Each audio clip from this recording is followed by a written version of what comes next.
Antoine is going to be crowned your WOR Season 10 champion. And history's been made. Ballina, the first WOR PS4 champion.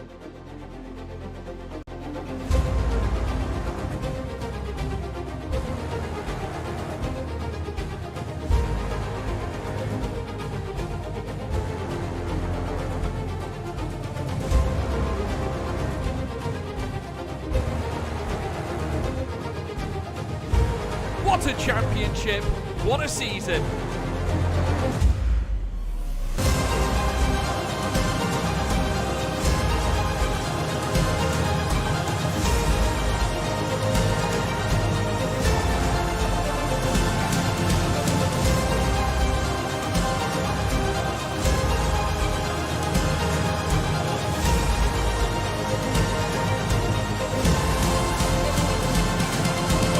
Absolutely phenomenal.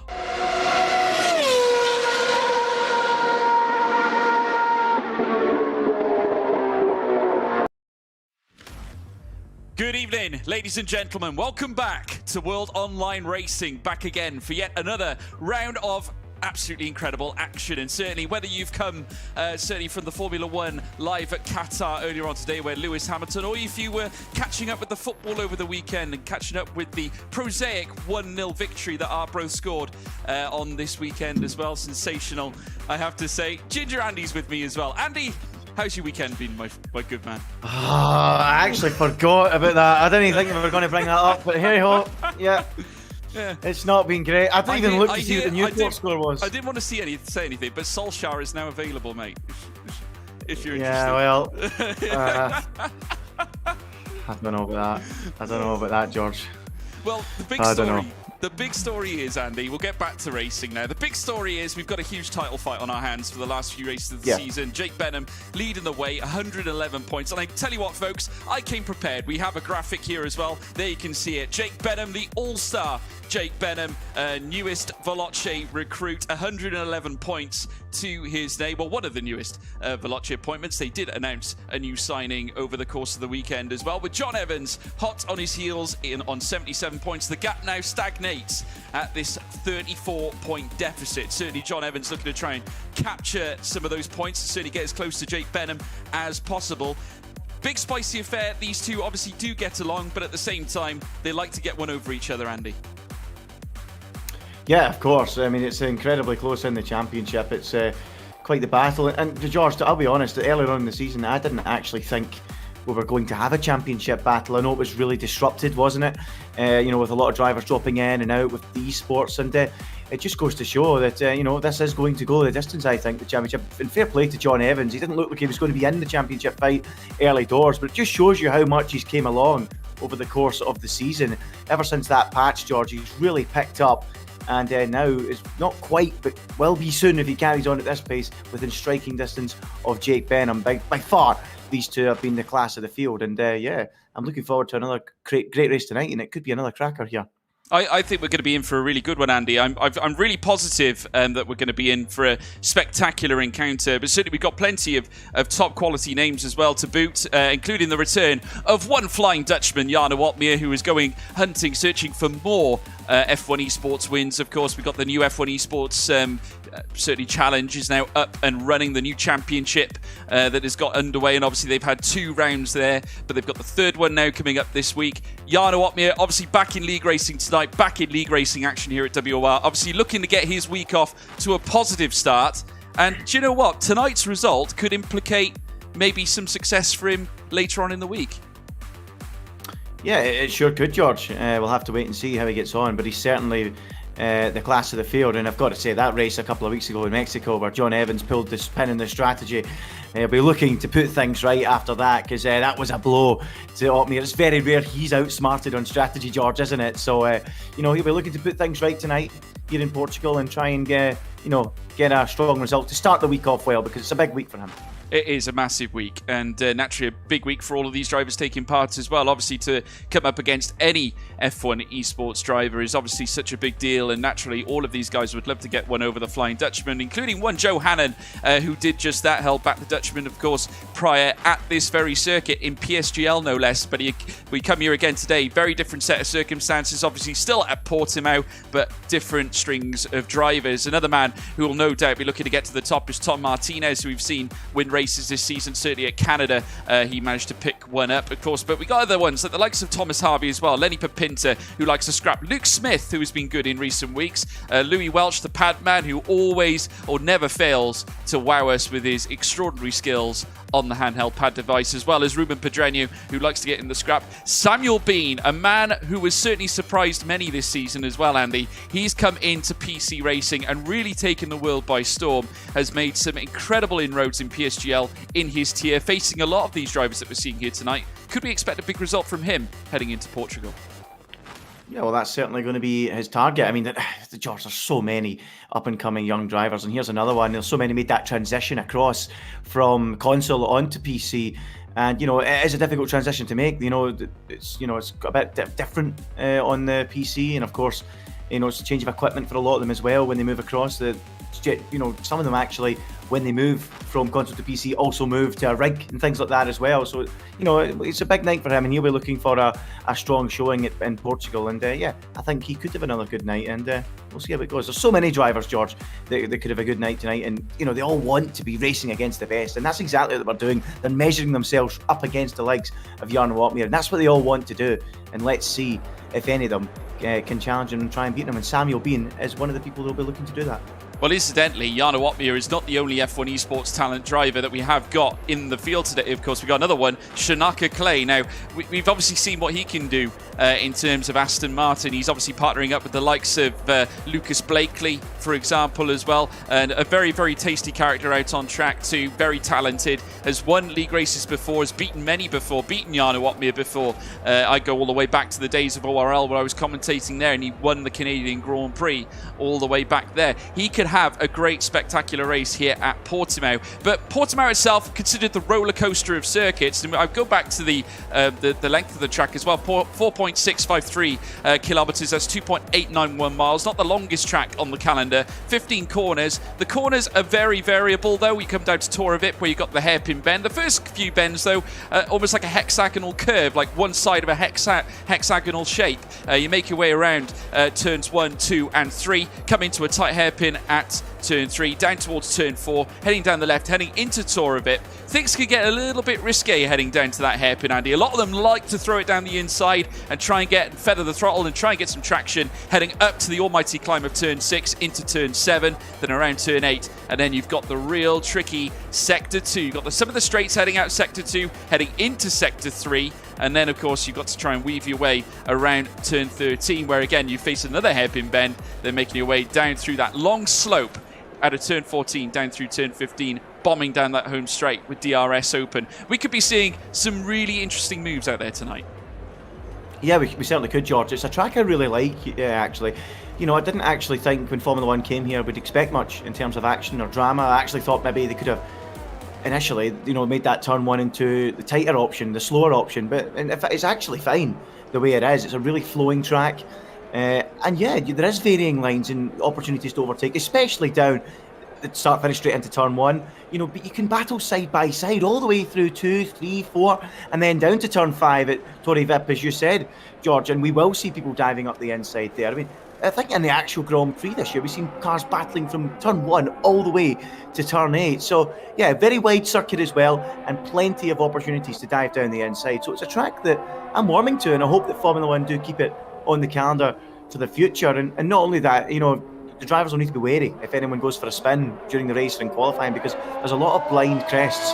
Nonetheless, none more obvious than at the top of turn 11. You swoop down back towards turn 12. If the car spins there, you're going to be seeing them at the very last minute. So yeah, a very challenging track, and one I hope we can see more of on the Formula 1 calendar. I really enjoy it, John. Yeah, absolutely. And here is one of the men looking to try and put a spike in the works. So the Alpine driver, Simon Perigny, who carries a lot of good heavyweight form in league racing and is known to pull off quite a big result as well, and has done so in his time, making his way around the next left. Certainly here in qualifying, we're going to be going ahead with the Q1, Q2, Q3 format of standard, hence why we start at 7 o'clock here on a Sunday night. We see him just a little bit squirrely coming around that next straight and making that downhill move down the right-hand side. As you can see, donning the intermediate tyres. A lot of these drivers tend to do that. As you can see, if you look at the tyre graphic on the left-hand side, many of them adopting this sort of frame, this beginning into qualifying. They don't like to use all the slick tyres. They like to put on a set of the wet compound just to not waste a set of slicks, and so they can get at least a time on the board, or maybe just get used to the track. Just get one run out so they can get comfortable, get around the circuit, know where the corners are, and just get themselves ready for the start. As soon as the track warms up, they can put in a proper slick lap time in.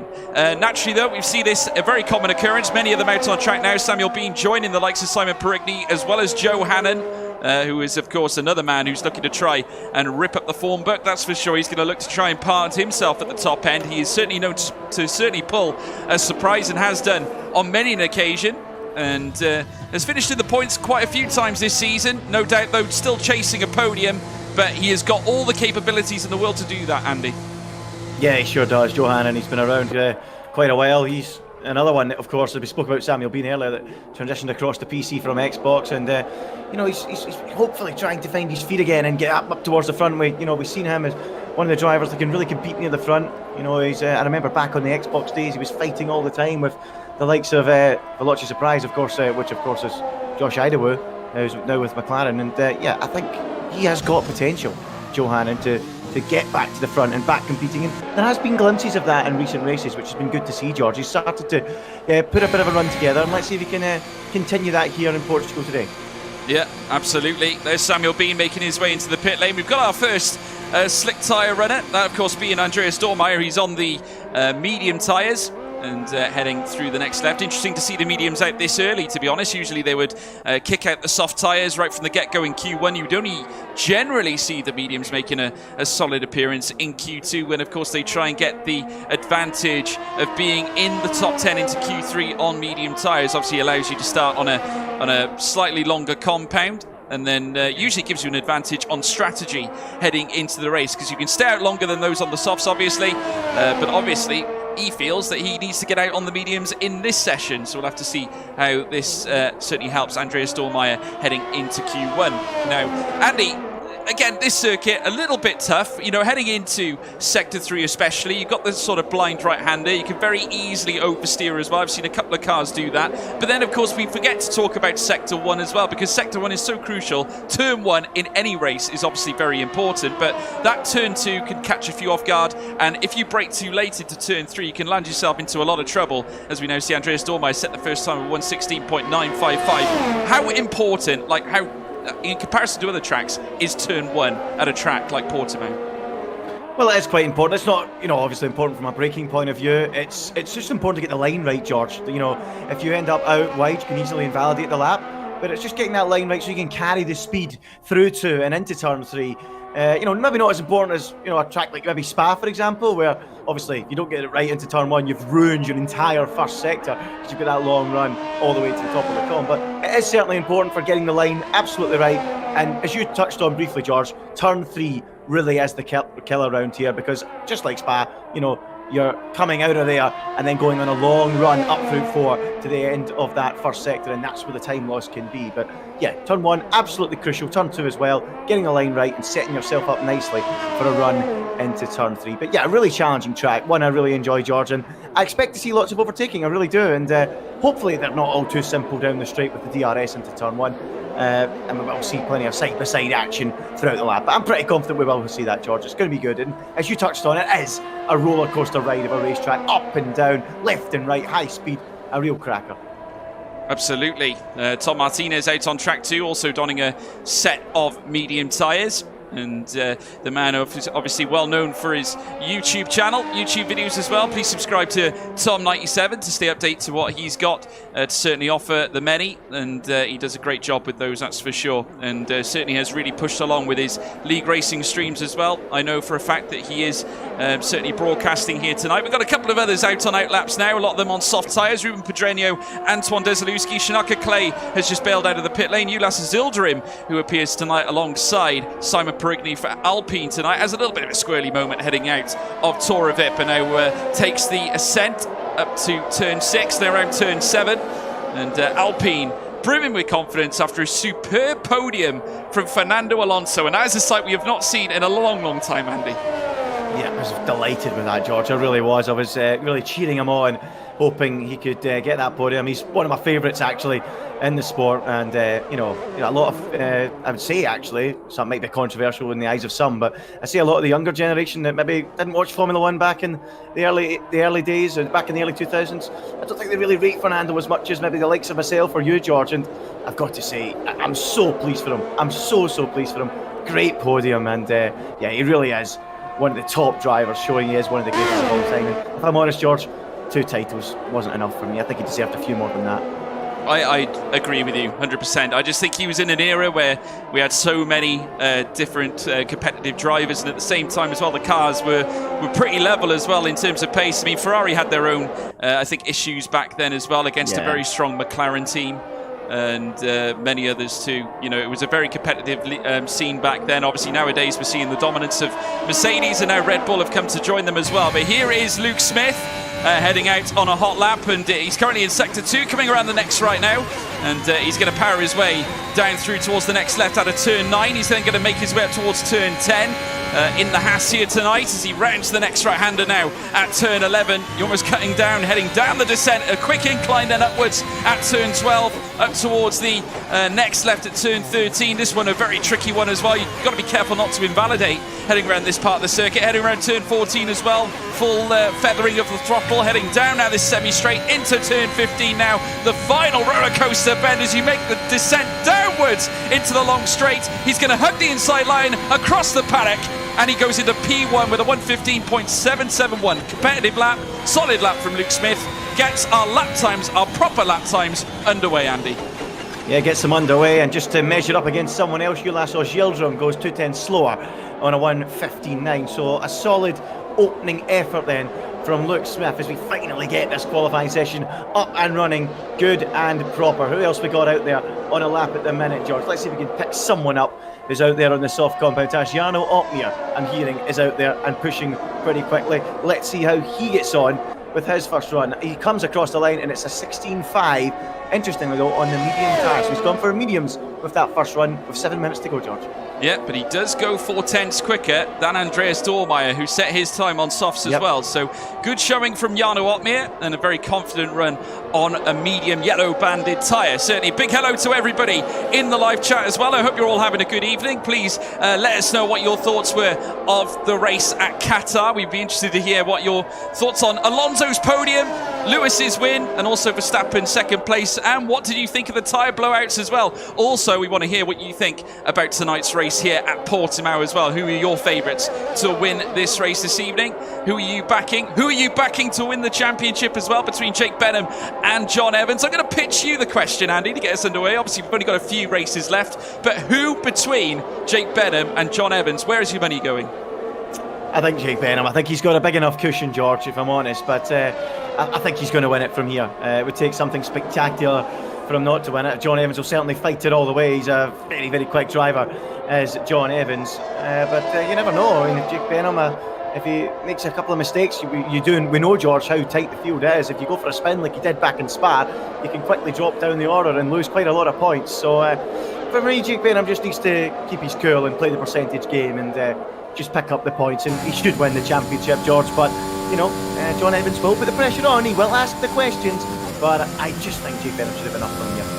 Yeah, Jake Benham now crosses the line. In fact, moves into second place, 0.3 of a second, or just about 2.5 to 0.3, 2 3/4 if you want to be precise. Goes behind Luke Smith, for second place. Johanan up into P4, has good form around this circuit. As I said before, beat Jarno Opmeer to a podium in PSGL at this very circuit, so has form, as I said before. John Evans, second place of the championship, also out on a lap, but I think he's on a slowdown one at this point.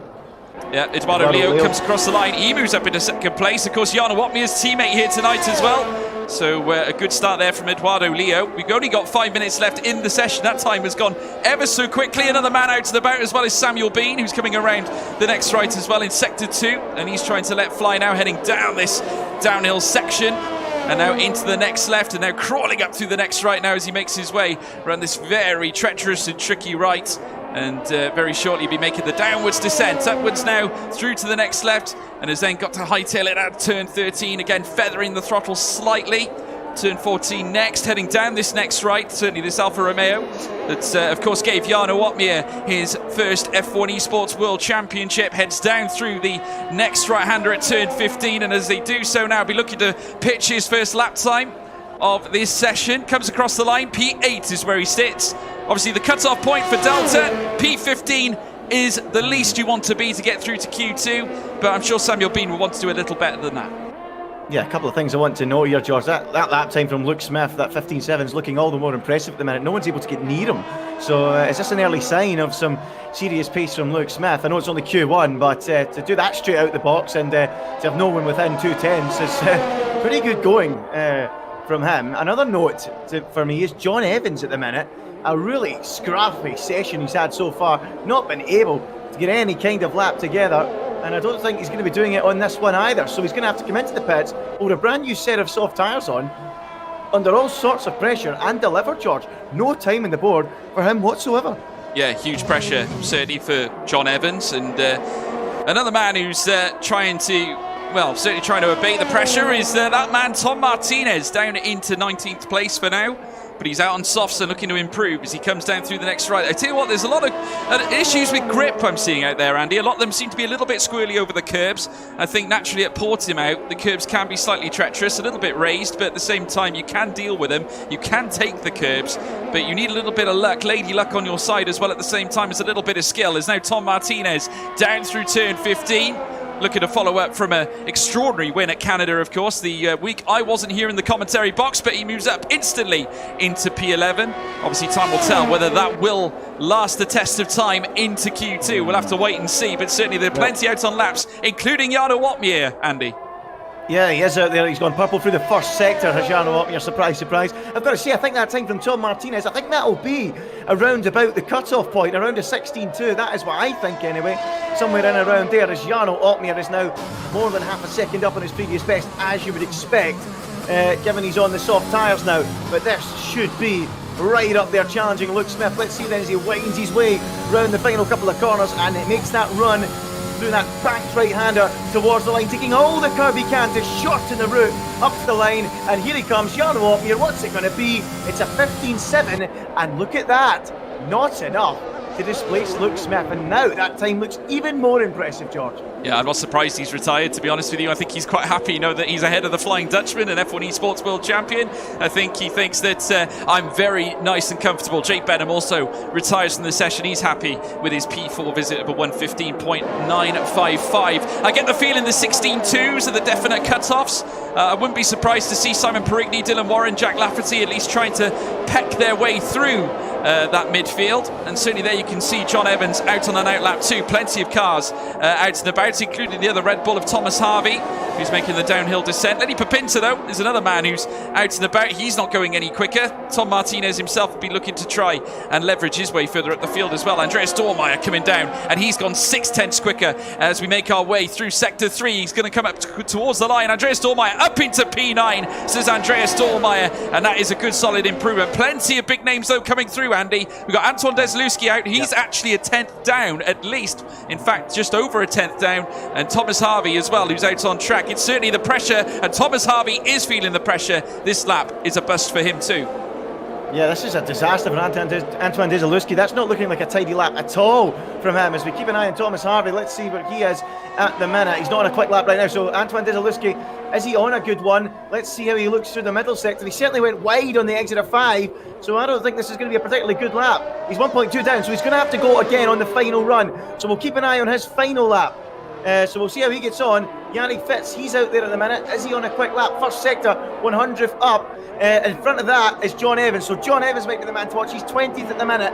So then we'll go to Yannick Fitz, who's just behind him on the road. So John Evans is invalidated. He's ruined the lap and he's out of qualifying, George. He's having a disaster of a weekend here. A terrible Q1. Didn't get a single lap together. And John Evans, one of the championship contenders, is dead last in Q1. He might have just thrown away the championship here, Andy. That could be a huge blow, certainly for John Evans in this, certainly this Portuguese Grand Prix, the Algarve Grand Prix, should I say, here at Portimão. Shanaka Clay is also out and about as well. He's looking to improve. He's actually gone quicker as he makes his way through, as they make their way down through the next right. Pedreño is retired now. He finishes in P11, as we're now looking, now as Shanaka Clay comes down through this next swinging right-hander now. The Aston Martin, he's going to certainly send it across the line. Can he dismantle Luke Smith's pole time as he comes up to the line now? Is he going to improve? No, that is certainly a non-improvement. P8 is where he stays, Andy.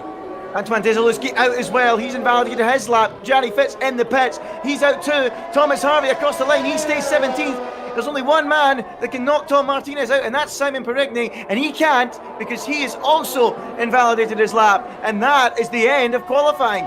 Tom Martinez, we said that would be the cut-off, a 16.2, and it is. And he gets through in 15th place by the skin of his teeth ahead of Simon Perigny. What a lap that is, as Lenny Papinta goes P9. But big story there. Desilowski, Perigny and Evans especially out of the race, out of qualifying. What a disaster for him.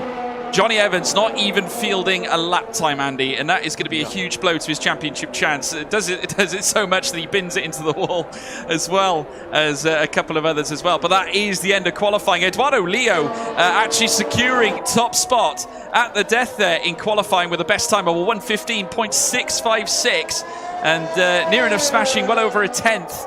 Against Luke Smith's Delta time. So a great flex there from Eduardo Leo. Of course, teammate for Jarno Opmeer. I tell you what, Mercedes come here with a good force, or certainly a good pairing here at Portimão. This could be a real big race weekend. Certainly here in WOR for both Jarno Opmeer and Eduardo Leo. We'll have to wait and see as we head into Q2, folks. But we're going to go through now the final results at the end of Q1. Eduardo Leo is your man in P1. Luke Smith second. Jarno Opmeer third. Jake Benham fourth with Ulas Azilda in P5. Jack Lafferty in sixth. Joe Hannon in seventh. Shanaka Clay eighth. Lenny Papinta ninth. 10th for Dylan Warren. Louis Welch in 11th with Samuel Bean 12th. Andreas Dormeyer in 13th. Ruben Pedreño in 14th position. Tom Martinez, the last of the men to qualify into Q2. We're going to lose, though, Simon Perigny, Thomas Harvey, Antoine Desilowski, Yari Fitz, and John Evans. Big shock heading out this early in qualifying. Certainly not a great start for the Red Bull team, Andy. Losing both cars in Q1, as well as John Evans making his job so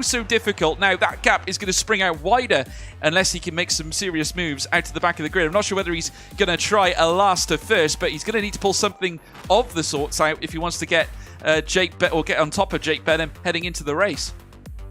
Yeah, absolutely right. Way down at the back. I'm not too sure if it was deliberate or not that he was going to try last to first. Not too sure, but certainly a really poor qualifying if it wasn't. And well, back of the grid, he's going to have a lot of work to do. We did touch on, though, George, that overtaking is possible round here, so he will be able to make some moves. But a few surprises in there as well. Simon Perigny, who's been on great form, out in qualifying. Antoine Desilowski as well. Nobody expected that coming. And Thomas Harvey, he was very strong early doors in Mexico, wasn't he? On that alternate strategy before it all went pear-shaped for him. He had showed great pace there too. So a few big surprises and a few names we just did not expect to drop out. And it could make Q2 very interesting, couldn't it? It certainly could. And they're just about to get ready to go in Q2. But certainly Red Bull, the big surprise there, naturally now, with 34 points the gap, as we discussed before the start of the championship. Has John Evans thrown away this Grand Prix? Has he thrown away the points? Has he thrown away the championship? We want to hear your response in the live chat, folks. Please hammer it down there. I can already see SNK RO23 saying John gonna climb back the leaderboard. I have to say he's gonna have to really put his best foot forward in order to do that. We can see up there Wilson Jesus. This track is amazing. We do love a bit of Portimão, certainly. Incredible track indeed. Please leave your comments, folks. We'd love to hear from you. We got over 125 of you watching live right now. Obviously still early days. Feel free free to obviously share the broadcast as well. Get your friends, your neighbours, your cats, your dogs, your mum, your dad, your brother, sister, every single one of you. Get them on board and watch WOR here tonight for the Algarve GP. We're going to head over into Q2 now, Andy. Predictions from yourself, sir. What are your thoughts after Q1? Well, I'm looking forward to seeing what Luke Smith can do, George. That's what I'm looking forward to, because that was a great opening effort in Q1, an effort that showed confidence and a sign that he was comfortable around this racetrack. So that's the man I'm looking out for, and he's the man that's getting me pretty excited for Q2 and Q3. Can he challenge the Mercedes of Jarno Opmeer and even Eduardo Leo, who of course put that late effort in? Although though, when he did that lap at the end, the track would have been, ramped up by then. So, I think Luke Smith could be threatening the front few places in this race. Is this where we really see the best of Luke Smith in WOR? Perhaps it will, but he was superb in Q1. Let's see if he can continue in that vein of form, because he's come straight out the pits, first man out, and he's ready to go and hit the ground running again right away, George. Yeah, well, you could argue that previous session where he did take the P1 spot, remember the track was a lot cooler at that point, so at the time where Eduardo Leo had come out, that was the last lap, pretty much the last lap of the session, so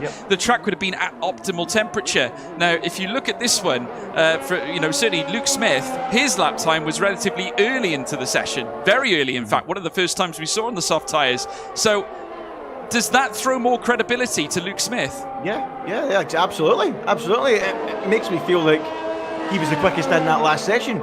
If you equalise everything out over the track conditions at the time. I mean, I think if he did that lap at the end, it might have been a 0.5 instead of a 0.7. So absolutely, yeah. And I'm interested to see if he can take it to Opmeer and Eduardo Leo and the likes of Jake Benham, because that was very impressive in Q1. Maybe this is one of his strongest circuits. I'm not too sure.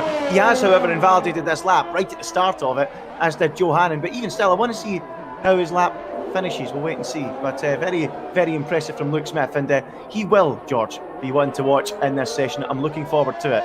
Let's see what he can do.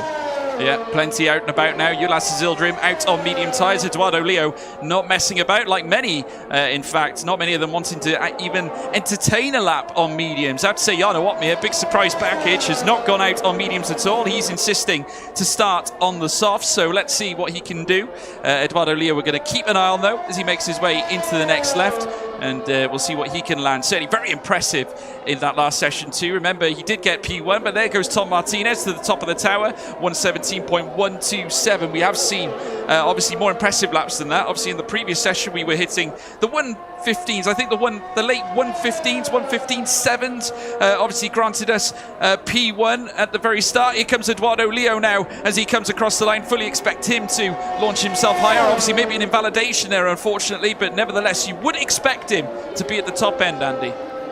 Yeah, you sure would, and absolutely everyone is invalidating laps at the minute. It's incredible. I've never seen so many invalidated laps in the start of a qualifying session, and Tom Martinez is the only man with any kind of time on the board, and it's hardly the most representative, is it? So let's see if we can find anyone else out there that's actually on a lap at the minute. Jarno Opmeer is, as he comes across the start-finish line now, and bang, 15.8 on the board from him early in Q2, but still not able to go quicker than what we've seen from Luke Smith and Eduardo Leo so far. So it is game on by the looks of it, George. Yeah, well, still enough, though, at the same time to put himself within the right echelons. Here comes Shanaka Clay. He immediately dives into the pit lane. Lots of them just looking at field in out laps right now. Obviously, a couple of them, I think, feeling a little uncomfortable with the way things are going. Dylan Warren coming down the swooping turn 15 in the Ferrari as well as he makes his way down the stretch. He bails into the pit lane as well. Jack Lafferty also about to come out of Sector 2 into Sector 3 very, very soon. We're looking further down, looking further up, should I say. Louis Welch as well out on track. He's in Sector 3 and making his way down the start-finish straight very shortly, taking the downward stretch out of turn 15 as well. The Scuderia Ferrari, is he going to box? He certainly is, not staying out. And Jonas Zildrim also making his way around as well for Alpine. Let's see if we can get another registered time out on the board, shall we? Good time, certainly for Jonas to get a time on the board as he comes up towards the line. He certainly will register one. He comes up towards the start-finish line, goes ahead of Tom Martinez. Impressive lap indeed, approximately 7 to 8 tenths of a second on medium tyres. So he's done well, Andy. Yeah, 16.3. That's a really good lap that from Jonas Zildrim. So we're starting to see a few drivers now that looked like they could be in the hunt here to fight for pole position. And I was watching him through that first and second sector, and he really hooked the lap up and looked very confident. So hats off to the Turkish driver there, and he could be another one threatening towards the top. Good effort with that 1:16.3. Yep, certainly is. Andreas Dormeyer looking to follow suit. He's on soft tyres, though, as he makes his way towards the line. What can Dormeyer do? He comes up to P3, and that just makes Julas Azildrim's time even more impressive. 0.5 of a second. Yeah. The difference, half a second, that is, folks, the difference between Andreas Dormeyer and Julas Azildrim on medium tyres. I tell you what, if he can do that on mediums, I'd love to see what he can do on the softs, Andy. Yeah, absolutely. I'm very impressed. It might even be enough. Well, it won't be enough to get him out if everyone else goes on the soft tyre, but it might be enough if there's a few drivers going for the medium compound in this session. So, good effort, and we'll see how it stacks up against the others, but I'm pretty sure that'll be strong enough to get through it if others go for the medium tyre. But there's one thing for sure, Jarno Opmeer made his intentions clear in Q1. He used the medium tyre right away, didn't he, in Q1? And that told everyone else that, well, I'm not using that at all to start the race in Q2. So straight out, 15.8 on the softs. And he is definitely not going to beat that lap time on a set of mediums. So he's decided he's going softs. Let's see how many others, George, go for the same approach. Well, I do wonder whether Jarno Opmeer might have put a spoke in the mindset of the strategy. As we now see, we got a 5-place grid penalty for Julas Azildrim for a collision with Samuel Bean. Now that is a shocker. Samuel Bean is out of qualifying. Now I'm not sure what happened, but we can't see where he is. Did he crash out, Andy? What's the verdict? Final corner, George. I didn't see it, but I see Samuel Bean's car at the final corner in the gravel, and I also seen parked up at the side of the road Julas Azildrim. So I'm not too sure if there's been a mix-up there. One's maybe been coming into the pits, one's been slowing down. Not too sure, I haven't seen it, but there's been contact on, and unfortunately for Julas Azildrim, he's picked up a time penalty, and that is a grid penalty, and that's a shame because he looked really handy with that time on the medium tyre. Yeah, he certainly did, and that is going to be a huge upset, certainly to his challenge, as we're now seeing Ruben Pedreño up into second place on soft tyres, unable to break into the 115s though. Eduardo Leo now, he's looking to try and join his fellow compadre Jarno Opmeer up at the top end. Remember, he's on medium tyres, this man as well, as he heads around the next left at Tora Vip. He's now going to power his way up through towards the next left now at turn 6, and through the next right now at turn 7, round turn 8. And next up, turn 9, where they make the ascent, and then the further descent then, right down into the next left at turn 9, up towards turn 10 now. Turn 11 next. And this one is almost like a delayed corner.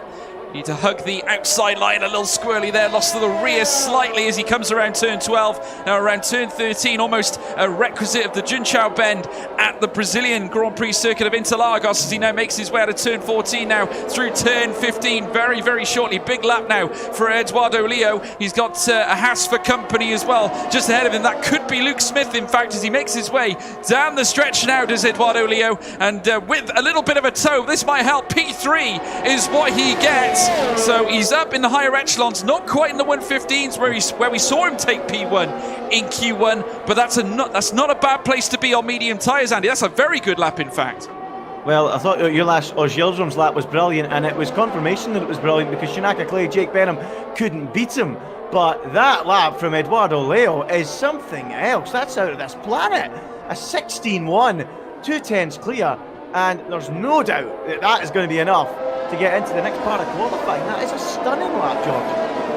Yeah, I mean that is sensational, amazing stuff indeed. And I got to give credit to Eduardo Leo. He's bringing it again, this time in Q2. One man who is struggling slightly though is Luke Smith, Andy. Not yet to set a time. He looks a bit stagnant out on the track. He's already put a lap on his medium tyres, and I do wonder whether Jarno has gone out there, certainly on soft tyres, to set the trend. I think he feels that if he gets the initial lap on the softs in early, that will kill the alternate strategy. What are your thoughts? Yeah, well, I think that's what he was thinking. Maybe he was just trying to get the others to follow suit. I'm not too sure. But he obviously has done his research, done his homework, and he obviously feels this is the way to go. But let's see what everyone else will do. It's going to be interesting to see if they all follow and go onto the softs. I think the likes of Jake Benham, he's going to have to maybe do that on that 16.4. But we'll have to wait and see. It's going to be very, very interesting as they all pour into the pits then. The only man still out there, Joe Hannon, and he is not on a particularly quick lap. In fact, he's cutting turn 5 because he's already invalidated and making his way back to the pits. But so only 2 drivers then, Ruben Pedreño and Jarno Opmeer, going for the soft tyre. As I say that, Tom Martinez pops in with a 1:16.3, almost matching what he did in Q1 with a 16.2. And well, that almost suggests to me that they're all going to have to go into the soft tyres, aren't they? Yeah, I think Jarno Opmeer has definitely forced them to do that. Ruben Pedreño had no problem putting his car up into P2 on soft tyres, but the only man to break the 115s, and it's this man, Jarno Opmeer, the Flying Dutchman, yet again, of course, multi-league champion, as well as F1 esports champion-elect, looking to go for a 2-time, well, 2 times in a row, certainly this year, and he's in good shape to do it as well, with a very good Mercedes setup. Naturally, their whole team and engineers as well, made up of some incredible, knowledgeable people that are able to get the best out of these cars and the best out of the virtual sim experience as well. And we'd fancy them to go close again this week, as we're now watching Martinez fresh from a P6 visit now, looking very strong indeed, and he could easily make into Q3, but I can't help but feel, Andy, they need to be in the 16.2s at least. Yeah, well, I think Eduardo Leo with that 16.1 on the mediums might actually get through with that, which is a massive result if he can get through with that tyre. We'll have to wait and see. But I mean, I think that'll be the target for everyone that goes on to softs. Get ahead of Eduardo Leo's 16.1. But yeah, 16.2s at least, George, to give yourself a chance. Jake Benham has gone out there on a set of soft tyres, so he knows that medium time was never going to be enough, and he's just going to have to match up with the strategy of Jarno Opmeer if he wants to compete with him this afternoon and in the race. So let's see what he does. He's bailed already, gone into the softs. Ruben Pedreño's out in a fresh set of softs as well. Luke Smith too, who, interestingly, George, was nailing it in Q1. We were building him up. He's in a scrappy Q2, a bit like what we saw from John Evans. Yeah, no, absolutely. And this will be a huge blow because he knows what he's capable of. He knows that he can pull certainly some magical things off. Now, I've just seen a Haas now of Andreas Dormeyer go out in front of him. Now, surely they're not up to any little shenanigans here as a team. Surely not trying to practice the toe technique, do you think, Andy? Well, we'll have to wait and see. Well, they must be, George, because Dormeyer's gone back out in a set of mediums and he's got a 16.8 on the board. So he must be planning some kind of toe. But well, maybe not, because as they go down the start-finish straight, there's no sign of a toe. So Dormeyer ain't going to get through on that tyre, I don't think, for the 16.8. We'll have to wait and see if he can, but very interesting to see them go out together like that, George. But let's see who can deliver a quick lap. And Jake Benham is already invalidated, George, in the first corner. So that's it then. 16.4 at best. Jake Benham invalidates already. Yeah, that's a big blow there for Jake Benham, and certainly at a very fragile moment in qualifying, certainly with just over a minute and a half left to go. We've got Luke Smith, who we're currently riding on board with, heading around the next right now. He's going to be making the ascent once again up through the next right-hander at turn 8, and now he's got the little quick left-handers to come as well up at turn 9 now. Takes a lot of the curb on the inside now around turn 10 and turn 11. These two double right-handers downhill now and into turn 12. He's into sector 3 proper, heading up now towards the next left at turn 13. This looks like a very good lap from Luke Smith, coming down through the next right-hander at turn 14 now, and not even grazing the curbs there on the exit. Now it takes a lot of curb on the exit of this one, now heading down into turn 15. Now the Haas really needs to get going. Takes the Jarno Opmeer line, heading through the next right, comes across the paddock side, across the line into P1. It's a wonderful lap from Luke Smith, and parks him into P1 with a 1:15.755, near enough a whole tenth of a second quicker than the Flying Dutchman Jarno Opmeer. And if that's not a flex, I don't know what is, Andy. He's looking very strong, isn't he? What a brilliant lap from Luke Smith, right up at the top again. He's been on it since the first whistle here in Portimão. Brilliant in Q1, took his time in Q2, but well, patience is crucial, and he shows it there to deliver right to the end with a 15.7. Blistering stuff from him. Who have we got then in the bottom 5 that needs a lap? Samuel Bean is out of qualifying. We have got furthest round the racetrack Dylan Warren and Jack Laverty. We'll go to Jack first as he makes his way through the final couple of corners. He's 14th quickest, no time on the board as of yet. A 16.4, the target set by Joe Hannon as he comes round the final corner now in that Alpha Tauri. Shortest route to the line. Can he get out of qualifying? No, he can go only 11th quickest. Dylan Warren behind him, he can make it through. He goes 9th quickest on a 16.4. Yeah, Lenny Papinta losing time in the middle sector. Jake Benham, another man who's trying to turn something up here. He is still out on a lap. He's still in qualifying. He still has a graze. He still has a slight chance. He could turn this around in his favour. Down through turn 15 now. The McLaren needs to turn up something here. He's at risk. He's only 3 places away from elimination. The McLaren goes into P1. An almighty 5 thousandths of a second quicker than Luke Smith. And the current leader, Jarno Uppbeat now. Incredible. The Flying Dutchman at the death. A Polax in 2.5 tenths of a second, or nearly of the mark. He makes his way up into P1. We were just about to say the All-Star struck big, but the Dutchman struck better. Jarno Uppbeat into P1 here in Q2. Oh, what a lap that is. A 15.5, literally setting the track alight. Jarno Uppbeat there. And just when we thought we had several drivers in contention for Paul, Smith, Benham showing up late, Eduardo Leo, Jonas Zildjian with that lap earlier, Jarno Uppbeat smokes them all with a 15.5 to show why he is the F1 Esports World Champion. What a lap, George, to end Q2.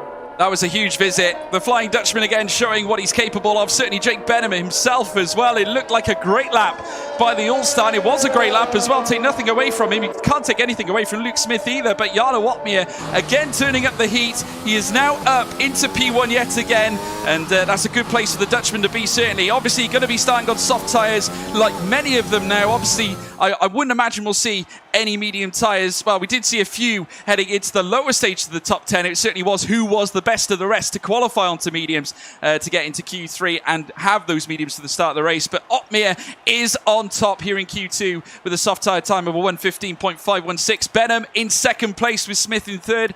Pedreño in fourth. Eduardo Leo in fifth. Martinez sixth. He gets into Q3. Jonas Zildjian into seventh. Shanaka Clay eighth as well with Louis Welch in ninth. Dylan Warren in 10th. A great visit from Dylan Warren. We lose Andreas Stormeyer, Joe Hannon, Jack Lafferty, Lenny Papinta, and Samuel Bean, who did not feel a lap time after that little issue with Jonas Zildjian. But what a sensational Q2, folks. We're seeing the drama slowly start to filter inwards now. Big shame that, of course, we didn't see John Evans in Q2. Of course, we would have hoped to have seen him in this ongoing scrap for the title between him and Jake Benham. But Jake Benham showing again why he is star quality. But how about the Flying Dutchman?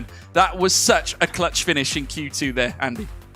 It's ridiculous, as someone's just said in the comments there. Just crushing the hearts of the competition just when they thought they had a chance. And they do have a chance, to be fair, but they're going to have to put in some lap in Q3 to beat Jarno Uppbeat in that kind of form. I mean, he's just been quietly going about his business. Nothing spectacular in the laps he's posted so far. And then right at the end of Q2, bang! Yeah, I'm here and I'm ready to deliver. And Jake Benham as well, George. We've not seen much of him at all in qualifying until the end of Q2 there, delivering that 15.7. And the cream are rising to the top at the end of qualifying too. And I'm sure we're going to see them in top form in Q3. Can the likes of Luke Smith and Jonas Zildjian live with that pace?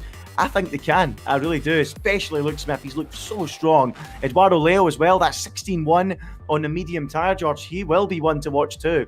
I think there's a few in contention here for pole position, but if Uppbeat turns up and does a lap like that again, good luck to the rest of them. I don't think they'll get near it.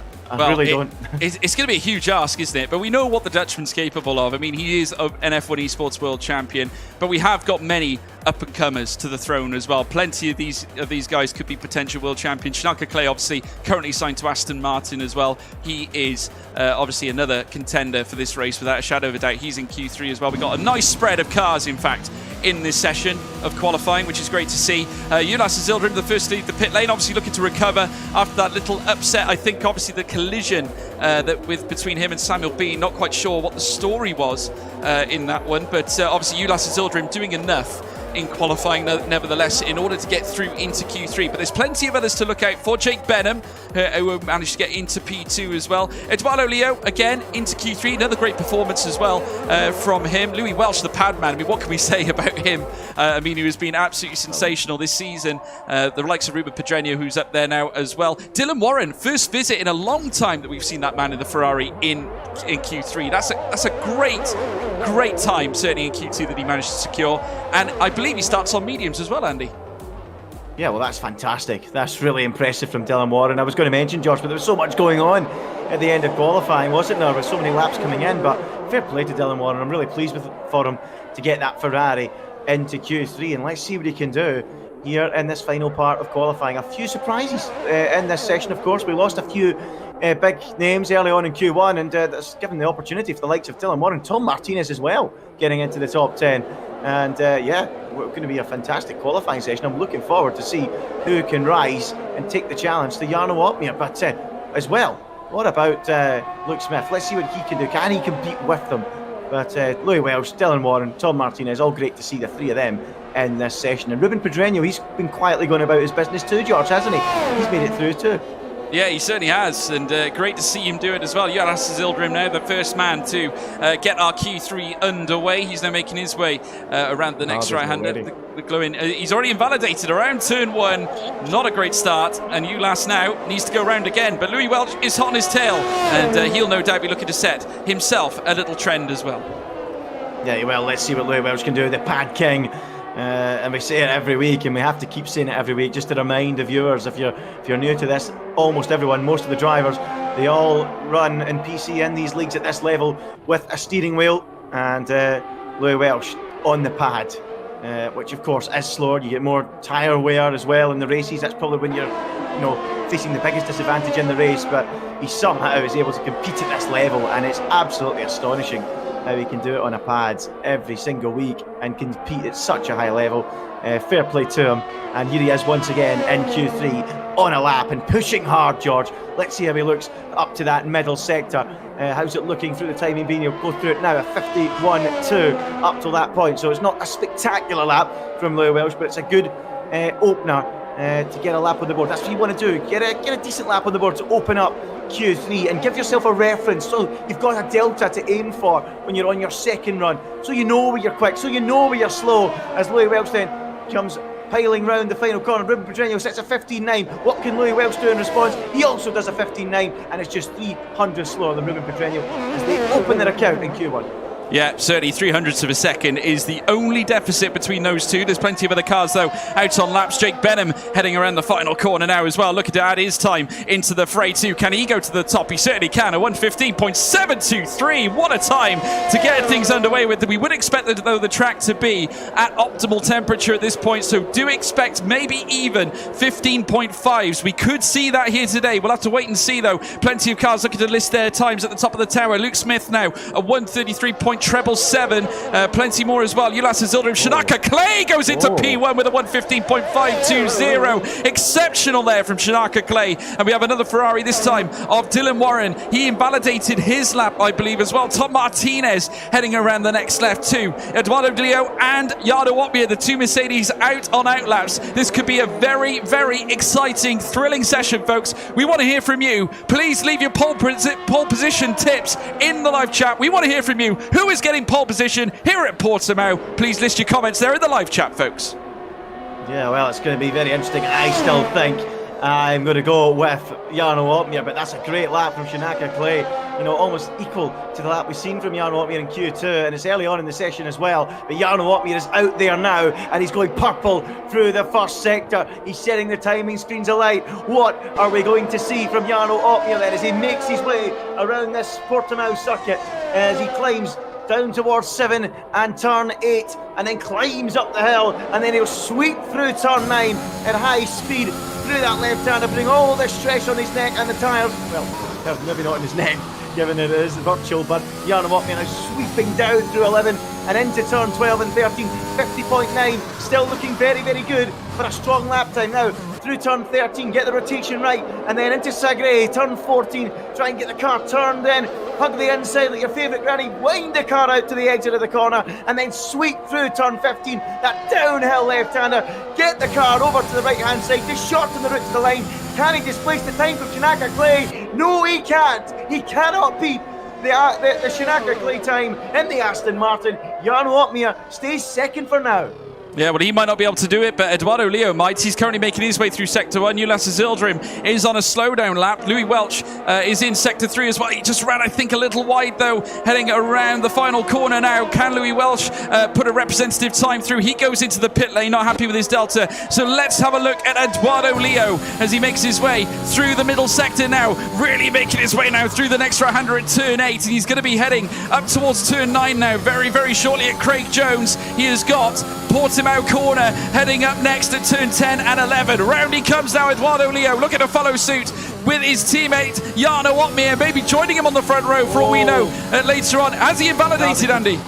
He has invalidated on the exit of that corner, just a fraction. The full car over the white line and onto the curb, and he's invalidated the lap, and the pressure is on. He was dead equal with the time of Opmeer, a 50.9 through the second sector, so it was going to be in that bracket, challenging for pole, but in the end, he's now got the pressure on him, no reference, no lap time, and it's going to be all about that final run for Eduardo Leo. And in fact, he's missed the pit lane, George, not too sure what he was planning there. Yeah, a bit of a question mark there. Jarno Opmeer just on a slowdown lap now and making his way down towards the pit lane. We got just under 5 minutes left to go in this session. So everybody, I want to see you dropping your comments once again. This is it now. This is where the shotgun finale comes into play. The track is at its warmest. The car's now waiting in the paddock, in the pit lane, getting ready for the start of this incredible fiesta of lap times that we're about to see. Certainly, there's the view from the pit lane, the garage where all the cars are based. Obviously, Eduardo Leo's car still out and about on the circuit. Jarno Opmeer opts to box his car.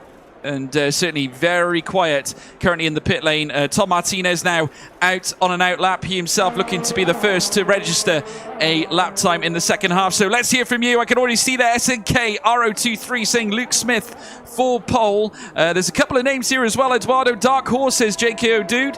Again, another vote for Luke Smith. El Kadi says Jarno Opmeer. Lou Vardil says Jarno as well. Please list your comments in the live chat, folks. Over 200 of you in this broadcast watching on board here. Thank you all so much for all your support. Please make sure that you leave a like and also a subscribe as well to the WOR YouTube channel. It's a pleasure to have you all on board with us, certainly for this incredible race that we have here in Prospect. Certainly our big return here with this championship. We've had a couple of weeks break and we're back and raring and ready to go. Now that we've seen the end of the triple header in real life Formula One, we're going to bring you some phenomenal esports action. And you only get the very best, certainly here at WOR, as now Tom Martinez heads around the next right. He's got the next downhill, turn 15 to take at the Galp corner. As he does so, he's got the next straight to go. And what can we expect from Tom Martinez here today, Andy? It's a big lap for him, this one. Yeah, it sure is. He's been fighting tooth and nail to get into Q3, and now he's there. He needs a big lap to try and make it worth his while. You don't want to be down towards the bottom half of the top 10, because then you're under threat from those with fresh tyres just behind you. So let's see what Tom Martinez can do. He's 7th at the minute. I think he would take that. Let's see if he can carry on his merry way at the end of this first sector. And it's a 21.6, and he's looking very strong through that first sector, Tom Martinez. What can he do then? Can he put a brilliant lap together? Can he hit the heights of Canada, where he won, of course, by overtaking Jake Benham in one of the biggest shots we've ever seen here in the WOR? Imagine he stuck it on pole. That would be quite something special. He is, of course, as you touched on earlier in qualifying, really pushing on with his league racing career now. The content creator who really is starting to really push the league racing to the limit. What's he going to do for the middle sector? It's a 51.0. I tell you what, he's going to be threatening the top couple of places here. Can he put this on the front row or just behind? Tom Martinez projected at the minute for around a 15.6 or a 15.7 here as he makes his way around the final couple of corners. What can the Alfa Romeo driver do? He's already won once in Canada this year. Is he about to deliver a special lap here at the end of qualifying? Tom Martinez up to the line, and he goes 5th quickest, loses the fraction of time at the end of the lap, but he's only 3/10 away from the top spot. What a lap time. Yeah, we got plenty of cars out and about now as well. Ulas Zildrim, one of them too, but he's over a second down right now, which is not good at all. We got plenty of other cars though out and about. Jake Benham, one of them as well. He's coming into sector 2 now very, very shortly, down through towards Toro Vip. He's got a little bit slower, approximately 7 thousandths slower in sector 1. Not a good start certainly for him. Shanaka Clay now out on a flying lap now as well. The two Mercedes yet again in tandem, both of them sharing out lap status, and now on a slow down now. Jake Benham slowing down, not happy with his time. Sorry. Yes. Luke Smith is on it, George. He's on it. We've been talking about it all weekend long. From the first whistle here, he's been very quick and he's just matched Opmeer and Clay through the middle sector. So then, Luke Smith, is this your moment in WOR? Is this where you rise and make a name for yourself? He's coming up to the line. Can he steal pole? No, he can't. He's a 10th down and he's third quickest, but it's still a brilliant lap from the Haas man. It's a superb lap. He's up into P3 and he's currently registered at 1:15.675, which would have been considered the top time, certainly in Q1 and Q2 as well. Certainly one of the top times, to say the least. We've also got Eduardo Leo out and about as well. He's down into P10 currently. Dylan Warren registers a 1:28. Not a good start at all, and that's where I think he's going to finish. We got plenty of others up at the top as well. Jarno Opmeer currently making his way in towards Sector 2. Shanaka Clay coming around the final corner, certainly looking to improve on his first registered time of a 15.5. Goes again quicker by another tenth or so of a second, a tenth and a half to be exact, to 15.394 from the Aston Martin. Is it going to be enough though to grab onto pole? We'll have to wait and see. Plenty of others looking to try and chomp at the bit. Luke Smith going slower in Sector 2 on a cool down lap. We got Eduardo Leo though, who's yet to register a time. He's coming down the straight. Can he get up into the top echelons? He goes up into P2. Phenomenal. He goes close. Jarno Opmeer as well. He's in Sector 3 and he's going quicker. 0.003 of a second so far quicker as he makes his way around Sector 3 again now. Can he register an improvement? Anything better than a P3? Can he tipple his teammate? Can he stop Shanaka Clay? Comes around the final corner at turn 15. Down towards the line now. Jarno Opmeer, what's it going to be? It's not enough. P3 is where he stays for now. Incredible.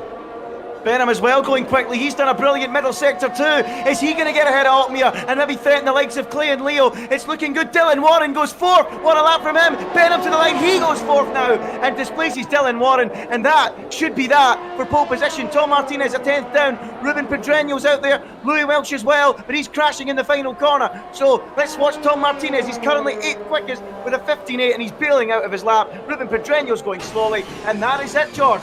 Shanaka Clay steals pole position with a super lap. Jarno Opmeer not even on the front row.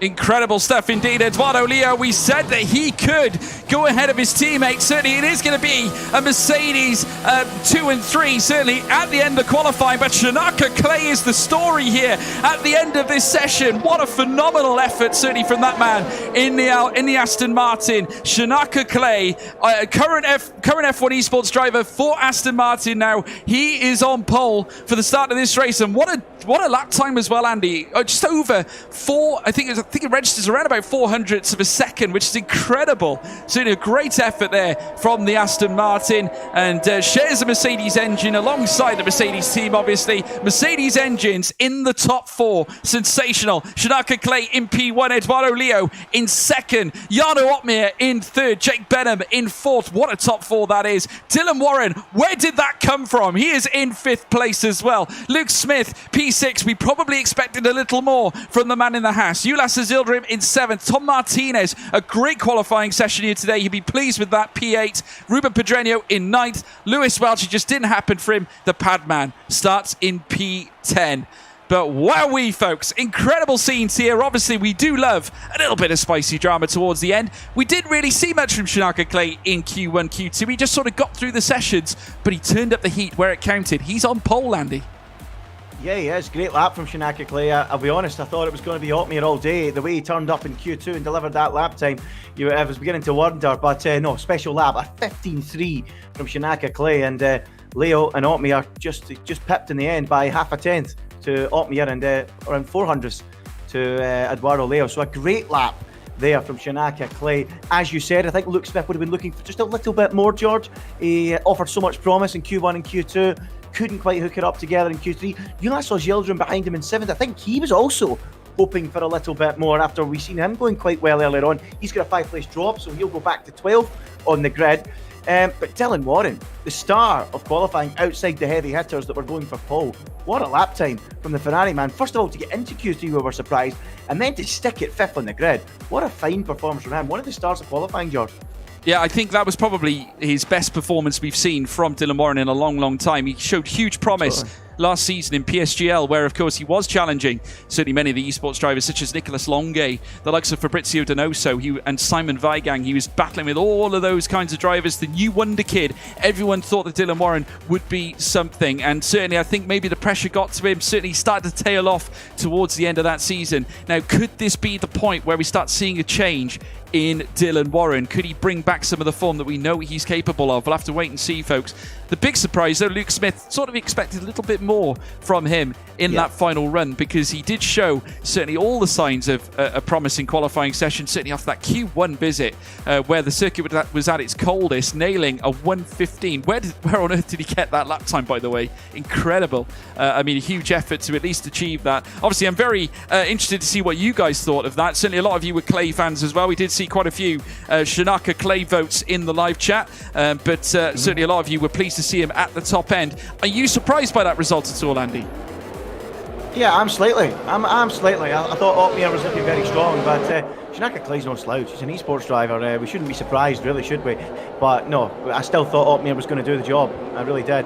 But fantastic from Shanaka Clay. It says 27% actually said Shanaka Clay for pole, but a few of those votes, a few viewers a little bit sneaky, voting after the session was completed.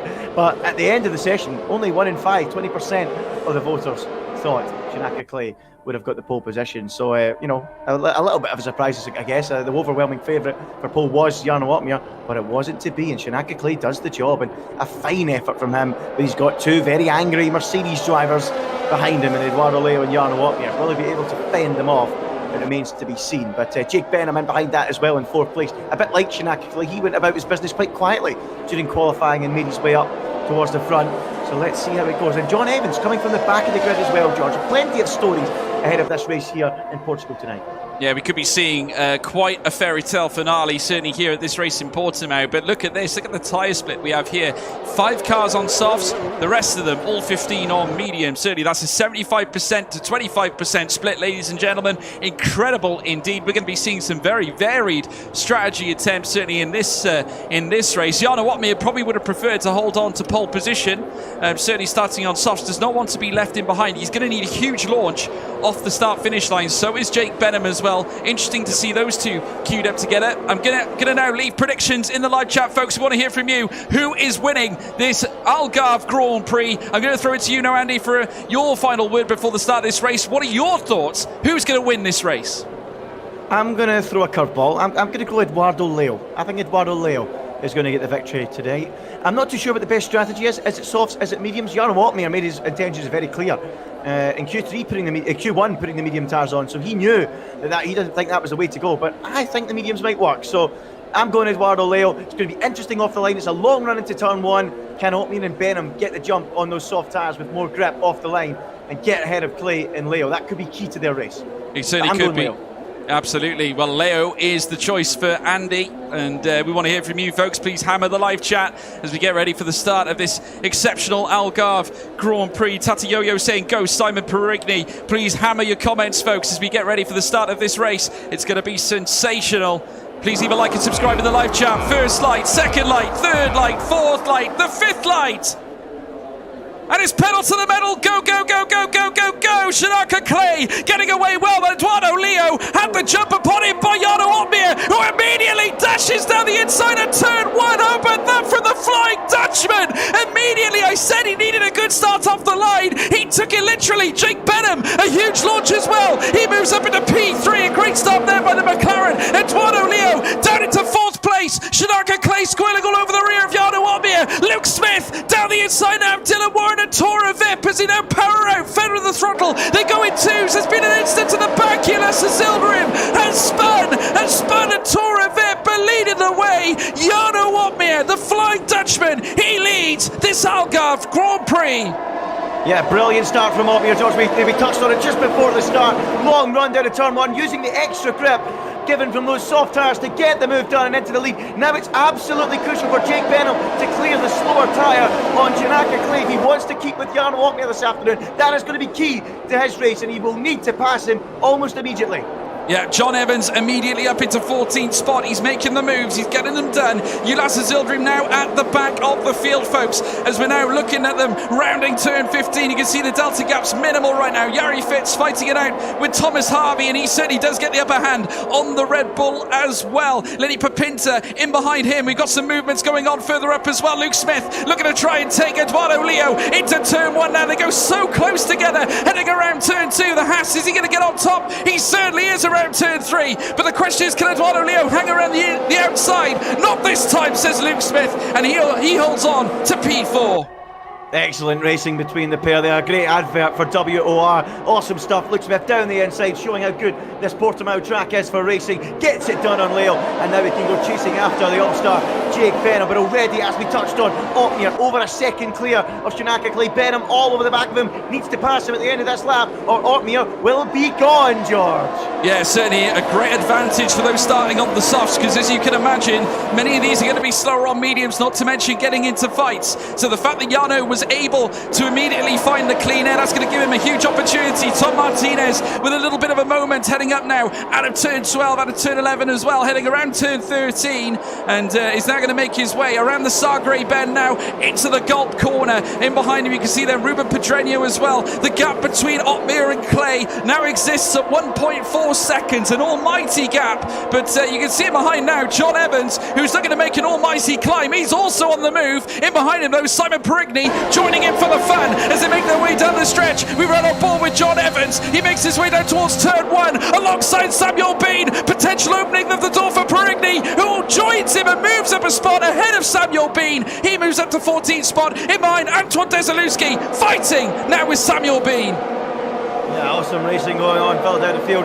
No messing about from John Evans. He's got 7 cars in 3 laps, 2 and a bit laps, I should say. And next up on his radar will be Andres Dormeyer. Plenty of action out there. Jake Benham, I was watching him down the start-finish straight, just was not close enough to make that move on Shanaka Clay. DRS active on this lap. Will he now be able to power past him? Jarno Opmeer still 1.5 seconds up the road and in the lead.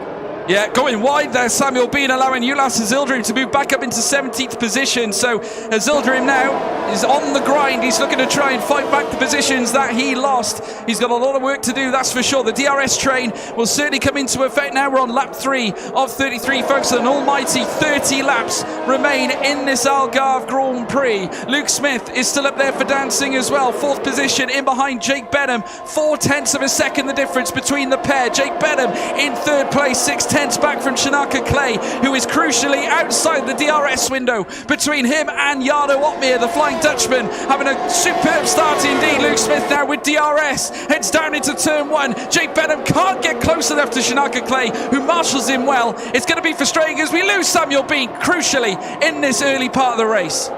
Yeah, and he's in the pit lane, so it should not bring out a safety car at all, retiring in the pit lane. Jake Benham, they are all over the back of Shanaka Clay, could not get the move done, didn't have the straight line speed even with the DRS, and that is an early worry for the McLaren driver. Got to be a concern as Jarno Opmeer still holds that gap at 1.5 seconds. Benham will be so frustrated, he'll be desperate to clear Shanaka Clay, but at the minute unable to put any kind of impression on the brakes into turn 1, George. Just did not have the straight line speed. Perhaps he's got the car set up for the corners rather than the straights. Yeah, you could be absolutely right. Going wide there slightly, Luke Smith. I think he felt that Jake Benham was going to, hammer on the brakes a little early there, and I think he had to sort of use a little bit of evasion tactic to sort of avoid that McLaren as they now round the next right-hander. And there you can see Shanaka Clay in 2nd place, who's going to be at the mercy now of the McLaren of Jake Benham. In behind them you could see also scrapping it out Eduardo Leo and Dylan Warren, who's still very much in the fight. But here comes now Luke Smith, who's going to try and pounce now on the All-Star Jake Benham. DRS open for both drivers. Shanaka Clay is certainly a sitting duck right now, not going for the move. Luke Smith, he's going to sit in behind. You get the feeling that was his grand opportunity. He does have a look, not able to make the move though.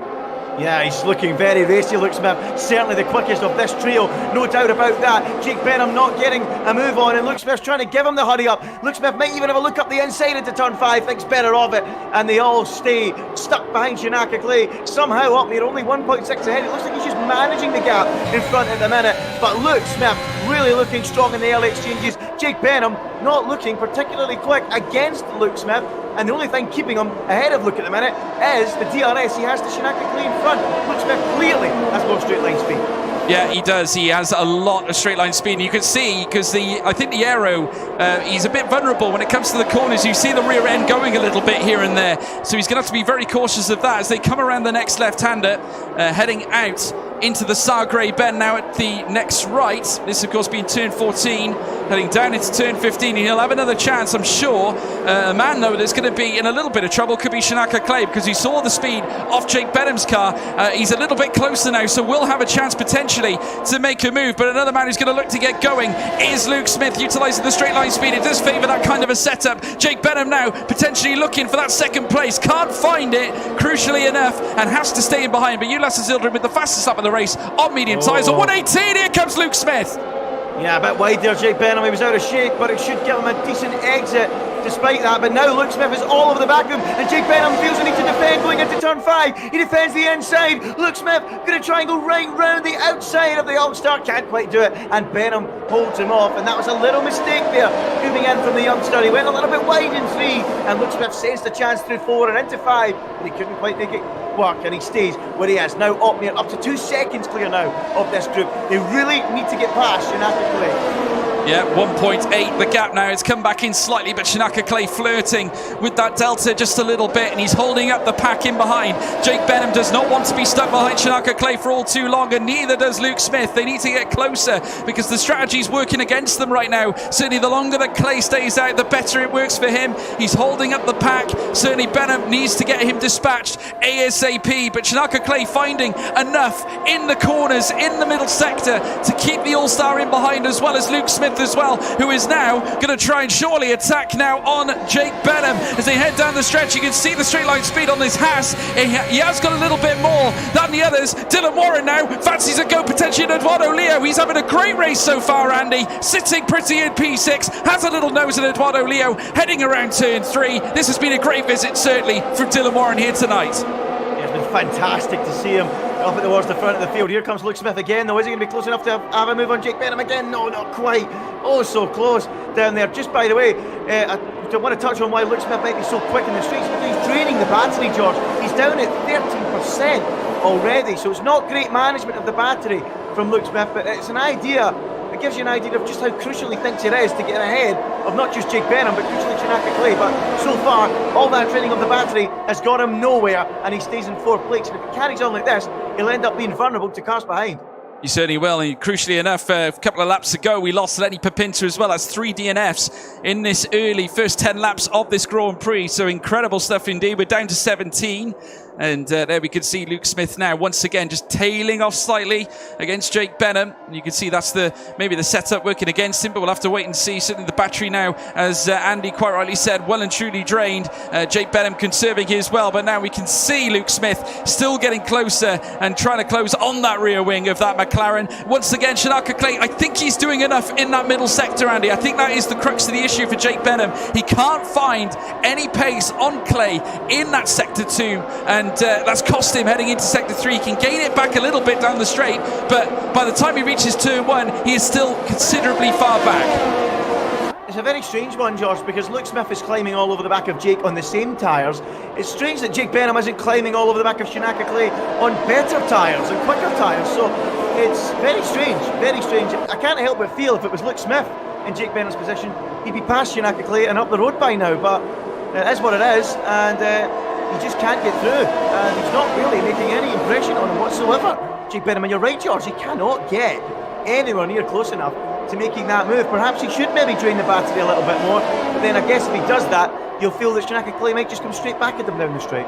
Well, I got to say, the dark horse in this affair is Eduardo Leo. You can see the tyre differences, folks. Approximately 10 to 15% difference between the softs of Luke Smith and the mediums of Eduardo Leo, and that is the key case in point in this race right now. Eduardo Leo, who can go deeper into this race. We'll have to wait and see how the strategy works out for him. Trying to break the toe slightly is Luke Smith. Now, this is crucial. I tell you what, if Eduardo Leo could get ahead of Luke Smith, then effectively he's beaten him out of the race already. That is literally the strategy working for him. Remember, Pedreño has just gone ahead, I believe, of Tom Martinez as well, as they're going nose to tail. Martinez potentially for a look around turn 3, cannot find the move, and certainly will have to stay in behind in P8 at least for now. He's in the top 10 though, enjoying himself. I tell you what, the gaps between all these cars, very minimal, all of them near enough within a second. Shanaka Clay though, losing another 2 tenths. He is now literally touching the 2-second mark now. Yeah, he is, and still no sign of Jake Benham making that move. I can't help but feel Luke Smith's going to get a little bit frustrated pretty soon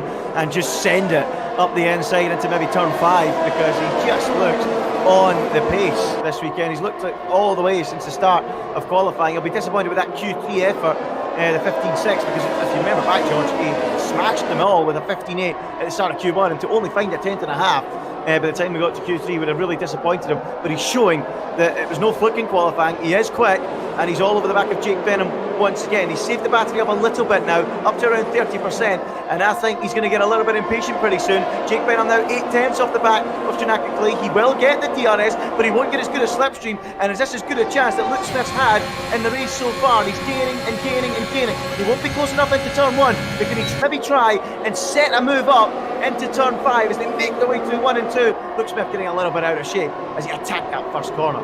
Yeah, Tora Vip looks like the place to do it. I think that's where Luke Smith will try and get the move done just before making their way into Sector 2. What that will give Shanaka Clay, though, is maybe a little bit of benefit of breaking the DRS, which would certainly help his cause, and he can just focus on what's ahead of him, and that is the Flying Dutchman, Jarno Opmeer. In behind, though, just look at the gaps. All of them, as I said before, within a second, so nothing separates them. One slip, and then all the rest will fall. Just one drop of a domino, and the rest of them will cascade downwards, and we will see move after move being made. This is why we tend to see the second half of the race kicking into gear, because that is when the strategies kick in, and naturally it starts to twist the classification ever so slightly. Jack Lafferty starting to close now on Louis Welch. Further up though, we cannot take our eyes off this top end battle. Simon Perigney also closing on John Evans, who is still holding on to that 13th spot. He's just under half a second behind Andreas Dahlmeier, who has got a 6-second penalty. So plenty of action left on this track. There we can see now Luke Smith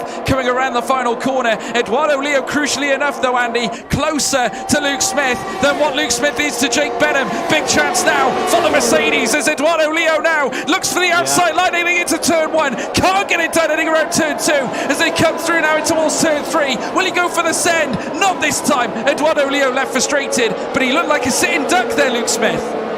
Yeah, he is a sitting duck because he's got 5% left in his battery. We spoke about it, George. If he drains it, he will be vulnerable, and that's exactly what he was going into turn 1. He was very, very fortunate to stay in front, and he just about had enough battery left to squeeze on the throttle and squeeze the button and just stay ahead of Eduardo Leo. But my goodness, it was very, very close.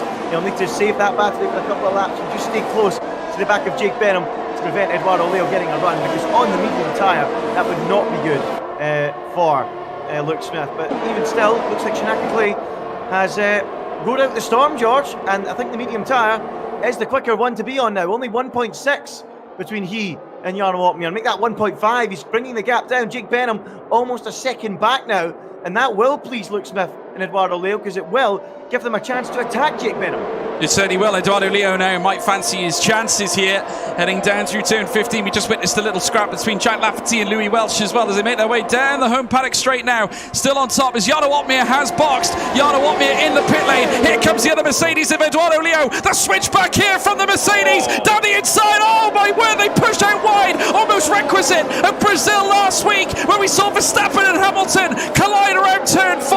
And certainly Luke Smith bullying, almost getting the elbows out, saying no Eduardo, not this time, and keeps the Mercedes at bay in behind. Great chance now for Dylan Warren, who is sleuthing up in behind them as well. He has been a slippery character. He is there waiting for any opportunity, but how about that from Luke Smith, getting the arms out around turn 2, stopping any move being made. Such a staunch bit of defending there from the Haas. Wild stuff. I'm not too sure, George. I think maybe did Eduardo Leo maybe let him back through, perhaps? I'm not too sure, because of course Eduardo Leo just dived for it up the inside into 1, forced them both off the racetrack. So it may have been a case he was letting him back through. Not too sure, but Luke Smith holds on only just to that position as Shanaka Clay now leads. Whereas Jarno Opmeer come back out. He's come back out at the back of the field, of course. 13 seconds off the tail of the train, so plenty of clean air to work in. He usually likes to go long, Jarno Opmeer, so it's a bit of a surprise that to see him in earlier than the others, but that's what he's chose to do as they come across the line. Anyone else coming in? Luke Smith dives for the pit lane. He's going for that undercut on Jake Benham, and no wonder, because he was stuck behind him and very, very frustrated, George. Yeah, absolutely right. And there's Eduardo Leo now. There's the gap to the leader, folks. Jarno Wotmere currently 22 seconds in behind Shanaka Clay. So when Shanaka Clay pits, that is when we'll need to pay close attention to what happens with the graphic. Jarno Wotmere now currently in P17, the back of the field, as you can fully understand it. He's already made his way further up the field now. He's up into 14th spot as we now watch them all make their way around this circuit. I've got to say, it's getting real helter-skelter further up the field. You can already see now Eduardo Leo, in fact, now flirting with that second deficit. He could be without DRS behind Jake Benham now, Andy. Yeah, he sure could, and it's going to get very, very interesting to see if Dylan Warren then. Dylan Warren, what a race he's having here. If he can now get onto the back of him and start threatening, because Eduardo Leo, he's also started draining his battery by trying to pass Luke Smith for all those laps. He's down at 20-odd%. Double that for Dylan Warren. He's getting more than 50%. So is there potentially an opportunity? Look at that. He's just within a second to Jake Benham, and Jake Benham does not stay within a second to Shanaka Clay, and Jake Benham's coming into the pits now. So where will he rejoin? Will he be in front or behind Luke Smith? Well, we'll have to wait and see. Luke Smith currently making his way down the field now. You can just see the Haas there, just making his way around this next right-hander. And this will be where we see whether he will get past Jake Benham or not. Will that early pit stop prove fruitful for the Haas as he heads around turn 15 now? Jari Fitz, a 3-second time penalty for multiple warnings as we're now seeing the Haas come down through this long straight. Jarno Wotmere registers the fastest lap of the race with a 118.138 as we now watch them all come out into turn 1. Luke Smith just in behind there of Jake Benham, who immediately holds on, but it gets so close. A late move there from Luke Smith, goes in for that P14 spot, muscles off the All-Star Jake Benham, wheel to wheel now, out of the next left, they touch wheels, they touch side pods as they make their way down towards Tora Vip now. Huge opportunity for Benham, who holds onto the inside line. Could he get a switch back here? Luke Smith, as they power their way out, feather in the throttle. Luke Smith with the straight line speed, moves a bit to P14. Sensational, Andy. That's absolutely fantastic from Luke Smith. What a brilliant move that was. He set that up beautifully at turn 5. Brilliant switchback, and then up through 6 and 7 to get that job done. He's been waiting and waiting all race long. He thought he was going to be stuck there again, but that was a beautiful move from Luke Smith. Went down the inside into 3. He knew it would compromise Jake Benham, and then into 5. Beautiful switchback on the exit, gets the job done. One of my favourite moves of the season, George. Loved it.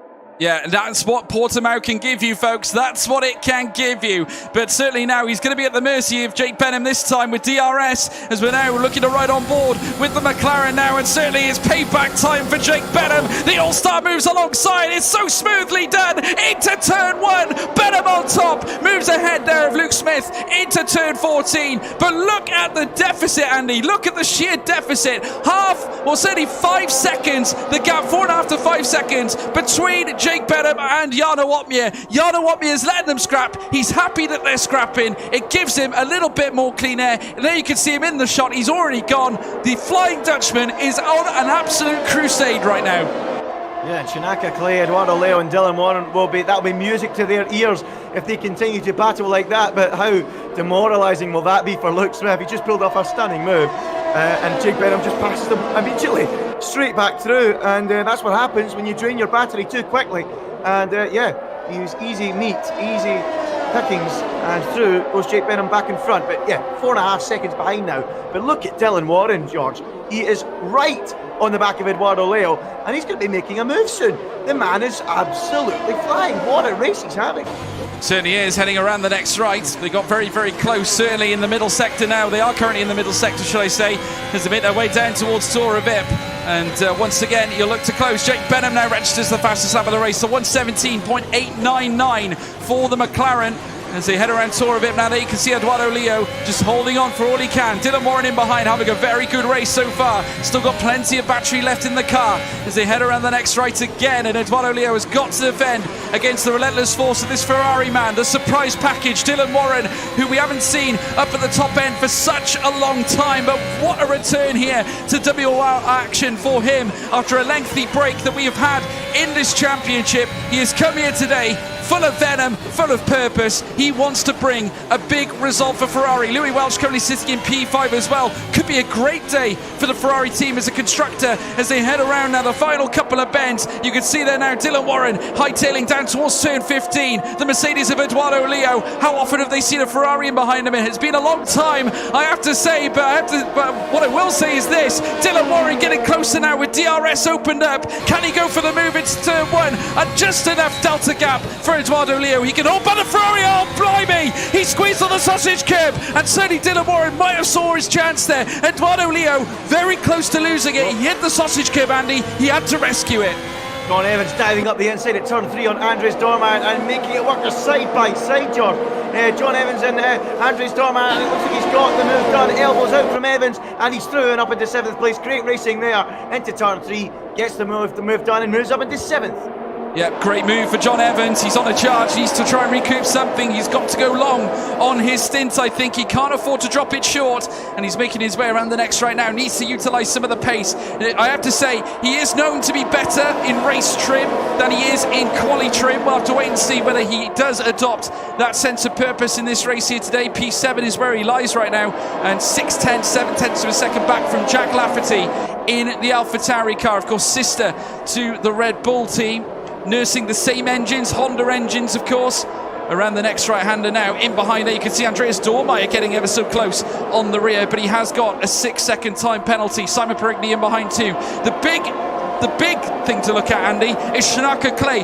When is he going to box? How long is it going to take? Dylan Warren now getting closer. In behind Eduardo Leo again. Gets down to within a 10th of a second. Simon Perigny also getting close now as well as they make their way around the track. Literally pushing Dormeyer around turn 1. We got battles across this circuit, Andy. Here comes Perigny down the inside now at turn 3. Wowee! Heading out of Lagos corner. Heading down the stretch now. Toravip next. Perigny. He's trying to fight off Dormeyer. Down towards the next left. Dormeyer looks for the switchback, but he can't do it. Great move by Perigny. 3 words, George. I love this circuit. Absolutely brilliant. What a racetrack, and what action it provides in esports. It's fantastic. You can dive inside, outside, underneath, switchback, anything you want, really mixing it up, and it's brilliant. It's not too easy to overtake. It's challenging enough for the drivers. There's no breeze bys in the DRS zones like there is at Spa. It really is asking a lot of the drivers to make the moves, and I think that was 4 words, not 3, but yeah, who cares? I don't count, I'm a commentator. They're words anyway, Andy. They're all words. They're all good words. I can put it in that for you. Never mind. That's what happens when you're up in Scotland, folks. The air's a bit thin up there. But we're just watching certainly all these cars though come down through turn 15. Shanaka Clay still leads. There you can see now Louis Welch coming in to the pit lane as well. Dylan Warren stays out. He's trying to close on the back of Eduardo Leo. Big chance now for Perigny to have a go at John Evans. Will he have a go? Not this time. Heads around turn 1 and just waits in behind the Red Bull this time. Eduardo Leo still holding on to that P2 by the skin of his teeth. Dylan Warren giving him plenty to think about, but Jarno Opmeer now, Andy, up into 11th place. He's got 8.5 seconds of clear air in behind Jari Fitz. I tell you what, I can't wait to see what happens when Clay pits, because that is going to be a crucial moment. Absolutely, George. I think there's a real good chance he could be pushing on hard towards the end of this Grand Prix and putting some pressure on Jarno Opmeer. Let's see where he comes out. Will he be ahead or behind Benham and Smith? If he's ahead of them, then wow, I mean, he's going to be really causing Jarno Opmeer a few headaches. If he's behind them, he'll have some work to do to clear them and then go chasing. It'll be interesting to see how he gets on, but he won't be far away from a pit stop now, maybe around lap 22, lap 23, something like that. I'd say around 22, 21, that's when we'll see Clay in the pit lane, but he's got that nice cushion, but the problem is, he's got that time penalty, and that's really going to hurt him. Well, he's burning through his top left tyre. Some of you might have seen the tyre graphic there pop up. Eduardo Leo certainly nursing his tyres a lot better than Shanaka Clay right now. Tom Martinez comes in, and crucially enough, Eduardo Leo's in. Shanaka Clay's got a 3-second time penalty, so that's not going to help either. So that is massive in the context of this race. Joe Hannon is in P3 with John Evans hot on his tail. Jarno Watmere currently knocking Delta time after Delta time off the board here. Jack Lafferty is in the pits too. Eduardo Leo, Shanaka Clay though, crucially staying out in this race. He's going to try and go as long as possible, having fresh softs at the end. We're going to be in for a real grandstand finale here, folks. It's going to be a phenomenal, entertaining finale. Well, having a look at where Eduardo Leo's came back out onto the track, and that suggests to me that Shanaka Clay will rejoin behind Jake Benham and Luke Smith and Ruben Pedreño and Tom Martinez, but maybe even as well.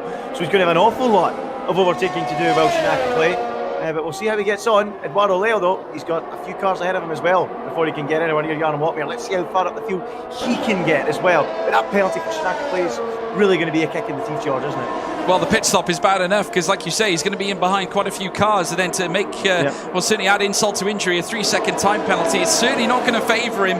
And it puts him right up in the eye of the storm. It puts him in, well, certainly he's going to be right up against it, Andy. It's going to be a huge ask for him to try and gain those places back. I think Shanaka, if he does pit, he might be ahead of Pedreño and Martinez. It'll be very close on the pit exit. Maybe even Luke Smith too. We'll have to wait and see. He's in. Where he rejoins. He's in now. So give me go. No, he's not. Sorry. No, he is in. He is in. Sorry. Well, he's in. This is the key moment then. Where will he rejoin? Will he be ahead or behind Smith, Pedreño and Martinez? That's going to be the key for him. He's coming down the pit lane now. Where is Shanaka Clay? Here comes Jake Benham. Here comes Luke Smith. Is he ahead or behind? He's ahead. Just ahead. And that is going to be key for his race. That is huge for his race. Just if it wasn't for the penalty, George, he could be right in this fight with Jarno Watmere. He certainly can be. The intervals certainly tells the story, folks, but he's still got a 3-second time penalty with Luke Smith now hot on his tail. Jarno Watmere now considered net leader of this Grand Prix, as he always has been. He has gone ahead of Shanaka Clay, and crucially enough now Jake Benham is ahead of Shanaka Clay as well. You can see there Luke Smith hot on the heels, currently 0.4 of a second the deficit, and you can imagine because he has warmer tyres, Luke Smith can push that little bit harder. He's going to find that extra bit of pace in the corners as well.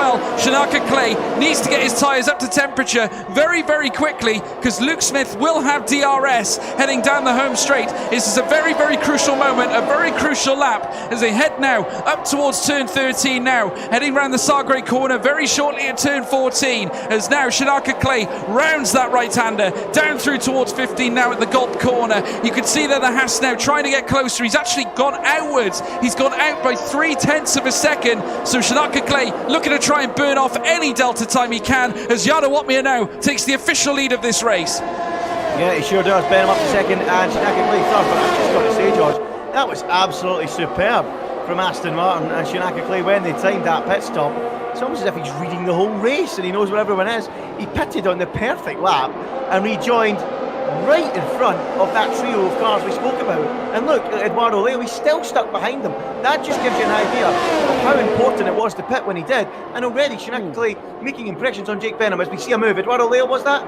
There's Dylan Warren down the inside at Toro Vip trying to fight back the deficit. He's got fresh soft tyres on, and he's just gone ahead of Tom Martinez. He's got quite a considerable number of cars ahead of him to dispatch. You can see further up there that Ruben Pedreño is next on his list. They take the next downhill left. Now we like moves at this part of the circuit, folks. He is going to go for it as well. Down the inside now, heading around the next right at Portimão, and he's going to take the next left now at turn 12. What an exquisite manoeuvre now into turn 13. Two moves in a single lap from Dylan Warren. He is on a mighty charge on fresh softs. Heads around the next right. He is tucked in behind Eduardo Leo, who fancies a go at Luke Smith. These two dueling it out this time. There you can see them. Round turn 15 now at the Gulp corner. Huge chance now for those on the softs. Eduardo Leo down the stretch. There we can see Shanaka Clay going for that P2 spot. The Aston Martin moves up into second place. But remember, he has got the time penalty. Eduardo Leo up into fourth as well. What a bout of racing down that home stretch. Right, let's try that again. 4 words. I love this track.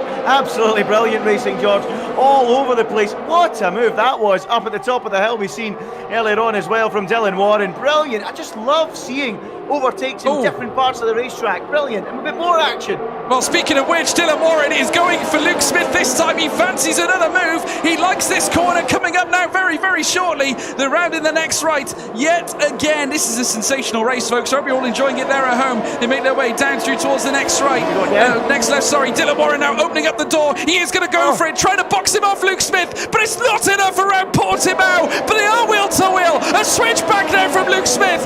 Very well crafted. Around turn 13 before they make their way towards the Sagre corner. Another switch back here from Luke Smith, relentlessly trying to defend against the soft tyres of Dylan Warren. This is a staunch bit of defending here from Luke Smith. They come around the next right-hander. Dylan Warren might need DRS. He will get it, crucially. Luke Smith will have nothing to answer with a move like this. All this has done is costed certainly Dylan Warren a lot of time here as they head their way down the stretch now. He does make his way into P5, as well as Tom Martinez, who's scrapping it out with Ruben Pedreño.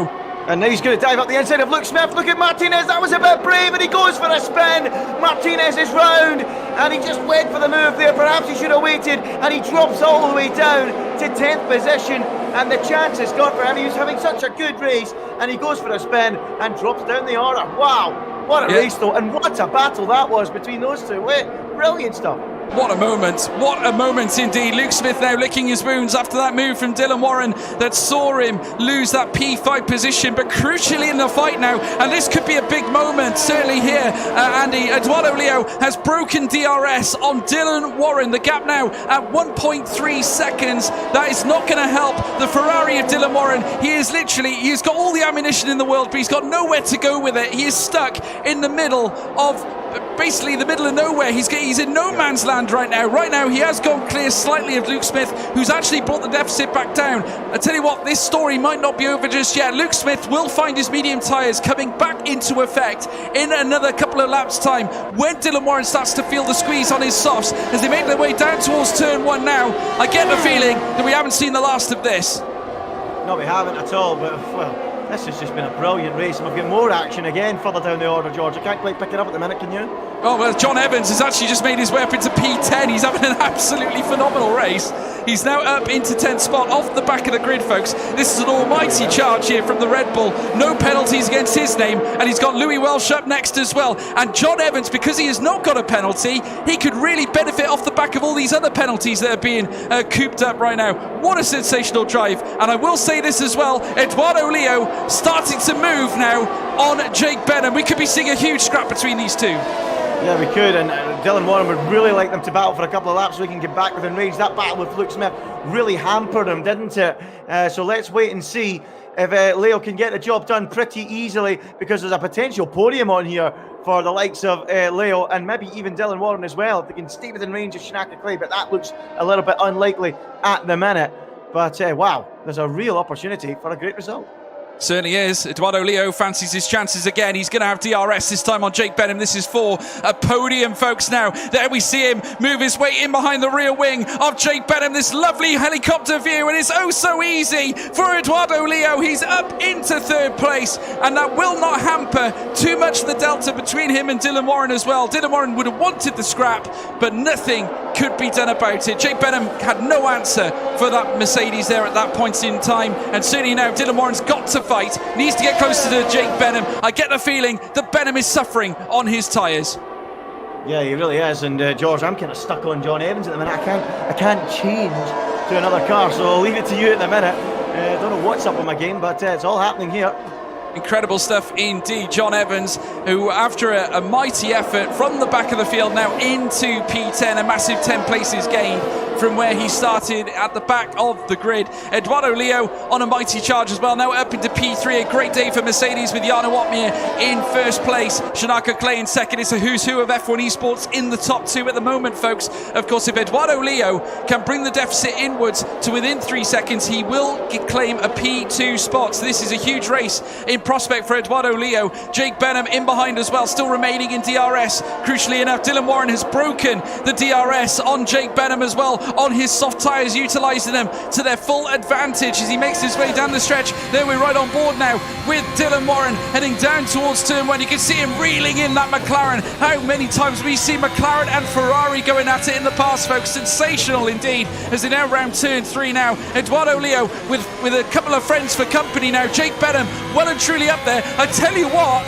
Dylan Warren is in the frame for a podium here, Andy. Yeah, he is in the frame for it, but the problem is he needs to get Benham now and stay within range of Eduardo Leo. He will fancy his chances. He was certainly quicker in that first stint than Leo was Dylan Warren. He was all over the back of him, so can he clear Benham quickly and then try and mount a charge for what would be a sensational podium, George? Every possibility. It could well be, and I tell you what, that podium is being made more real because Shanaka Clay will fall out of the top 3 with that penalty, because crucially, Eduardo Leo 1.7, Jake Benham 0.8. So if that gap gets closer and closer, we could well be seeing 2 different faces on the podium. Sensational race, folks. Sensational. The possibilities in this Portimão, this Algarve Grand Prix. I'll tell you what, brace yourselves. We're going to be in for a hellacious ride. And crucially enough, Jake Benham nearing enough, falling out of DRS of Eduardo Leo. Great chance now for Dylan Warren. He's within half a second as they make their way down the stretch. There you can see now Dylan Warren getting closer and closer and closer as they make their way down the stretch now in towards turn 1. Still once again, Warren closing the gap on Jake Benham. Phenomenal drive by this youngster. Yeah, and it's all happening in the battle for 8th, 9th and 10th as well. It's very close between Louis Welsh, Jack Laverty and John Evans. They're all tucked up very close, and even Joe Hannon joining in the fray at the back of that. So we'll get 4 cars fighting over that 8th position, and it's quite the battle, George. Action everywhere around this Portimão circuit. Without doubt, it's becoming, George, one of my favourite tracks in this game to commentate a race. It's brilliant. Yeah, and look at this, Dylan Warren again might fancy a move into his favourite bend. We've seen it so many times already. He's getting closer and closer to Jake Benham, 3/10 the difference as they make their way through. He's not going for it this time, not just yet, making his way around the next right-hander now, down the hill. Maybe he will this time, we'll have to wait and see. 4.5 tenths down through this next left. If he can stay behind the McLaren, he will have a chance down the home stretch. Big chances now for Dylan Warren around the next right-hander now. We've got yellow flag in sector 3. I think Ulas Zilderim has had an issue or an error as they now swing through turn 15 now. There you can see Dylan Warren 0.6 of a second back. Is it enough? DRS opens up. Jake Benham has none of it though. He is too far back from Eduardo Leo. Here comes Dylan Warren now in the Ferrari. Will he send it heading into turn 1? Not this time. In towards turn 2. He might choose to do it in turn 3. No, he stays behind. Not this time. And what an almighty charge we have in this top. Well, certainly this battle for 3rd place. It's all happening behind that as well. Jack Laverty has got himself ahead of Louis Welsh. John Evans trying his best, but he's not quite close enough to get it done. There is so much action going on, George. I don't know where to look. No, absolutely, it's sensational. Coming around Tour of Ip now, Jack Lafferty literally holding back the tide right now. I mean, how long can he do this for, Andy? We've got a huge scrap going on in behind between Simon Perigny and Tom Martinez. That's for P13 spot. Simon Perigny actually coming out on top in that fight. But again, we're seeing Dylan Warren beginning to hug on Jake Benham once again. Fastest lap from Andreas Dormeyer, no doubt on fresh and soft tyres, as they now round the next left now, coming out of turn 13. They got the Sagre corner around the next right, and that of course being turn 14 into turn 15. Jake Benham looking ever so vulnerable right now. He's springing the gap out between him and Eduardo Leo by another 0.3 of a second. This definitely looks like it's in the favour of Dylan Warren. 0.3 of a second the difference. They come down the straight now, the home straight past the paddock. Dylan Warren opens the door in the Ferrari in 4th place currently as he rounds turn 1, and he's in front. He's into 4th place. Amazing stuff as Louis Welsh battles for 8th as well, Andy. Absolutely brilliant stuff from Dylan Warren. So happy for him. He might even get a podium if he can get a hurry up and get within 3 seconds of Shanaka Clay. It's all happening in the fight for 8th position. 6 seconds, Andy. Back ahead of Jack. Oh, sorry, 6 seconds. Now back ahead of Louis Welsh. Sorry, Jack Laverty now behind Louis Welsh. Louis Welsh has repassed him, so it's all happening for 8th, 9th, 10th and 11th. So it's 6 seconds, sorry, for Shanaka Clay. So Dylan Warren on the podium. I'm delighted for him. He deserves it, George. He's been brilliant. Yeah, no, I just missed that. Additional 3 seconds to Shanaka Clay. That is incredible. 6 seconds the deficit now, certainly from Shanaka Clay's current delta to what he'll have at the end of the race. And that could go out if he does abuse track limits any further. What this does mean, Andy, is that we will have Eduardo Leo and Dylan Warren on the podium, at least for now. Jake Benham could still be in the fight for a podium if he can get back past Dylan Warren. His medium tyres could come into effect towards the end. Jarno Opmeer, we haven't even looked at him. He's had such a clean race. Not much has phased him. Amazing. So who? Oh yeah, he's in the race, isn't he? Oh, he's right. We haven't seen him. Oh yeah. Oh, actually, we'll pick him up and give him a bit of TV time, George, shall we? Yeah, well, we can do. There he is right now. Not right now, it's all happening for 8th position. Just incredible stuff. John Evans once again, and as he goes for the move down the inside here on Jack Lafferty, heading around turn 3. The Red Bull now losing a little bit of rear as they come through the next left, and they've got another straight to deal with now, but he has got, he's going to get him into Tour of Ip, surely. Has a little look, not this time, holds back in fact. Incredible choice there from John Evans. I sort of expected him to make that crucial move, but he's chosen not to, so he might choose to do it heading around Portimão corner. We've seen a couple of moves there already in this race as we now work our way around. Certainly an almighty effort from John Evans to get for the back of the grid, Andy. Yeah, it's been some effort, and going by what I've seen on Twitter, by the way, it wasn't a last to first challenge. It was just an absolutely dreadful qualifying session for John Evans. I think a few of the other esports drivers have been poking some fun at him, the informed John Evans, and he's not had a very good race, qualifying after all, but it's been a hard work, it's been a laboured effort to get back up into the points. Just shows you how difficult it is, George, because so many drivers are so quick, and only now has he got himself into the top 10, and now he's fighting Jack Lafferty over the start-finish line. Alpha Tauri against the Red Bull, and the Red Bull has got absolutely no ERS left, and look at Joe Haring muscling his way alongside into the first corner. They're battling away down there, but John Evans just about holds him off for the moment with absolutely no battery left at his disposal. Now then, Joe Haring gets a beautiful switchback coming out of 3 and 4, and now he's all over the back of John Evans, who switches to the left-hand side to cover. Joe Haring does a little dummy, then sweeps right round the outside of John Evans. That would be a beautiful move, but he's off the track, rejoins, and that will be an interesting one for the stewards. He got him off the track, but he's got the move done and is up into P10. Yeah, but not be over yet though. They're right in the next straight. If John Evans could keep it together, he might be able to retake it back. They head up now towards this uphill bend, another downhill rise as they head through turn now. Well, this next left-hander out of turn 9, around turn 10 now. He can't do it around the double right at Portimão as they head down now in towards turn 13 very, very shortly. This 90-degree left, still currently sitting in P3, Eduardo Leo. He certainly looks like a surefire favourite for that P2 spot. Jarno Opmeer is about to commence the final lap of the race. He does so in fact, and now he'll take them round on the final lap. Shanaka Clay currently in second place. Crucially enough, he has brought the delta gap really, really close, but it's not going to be enough because if you remember, 6 seconds of time penalties regardless, it's going to cost him at the end of this race. Further back, Jake Benham starting to get closer and closer for that battle for the podium with Dylan Warren. Look at him, Andy. Incredible. Literally nothing separates them. 4/10 of the mark. Incredible racing from these guys. No, it's absolutely brilliant. I'm really enjoying the action around this racetrack as they battle once again. Can Warren hold off Jake Benham, who's coming back through at him?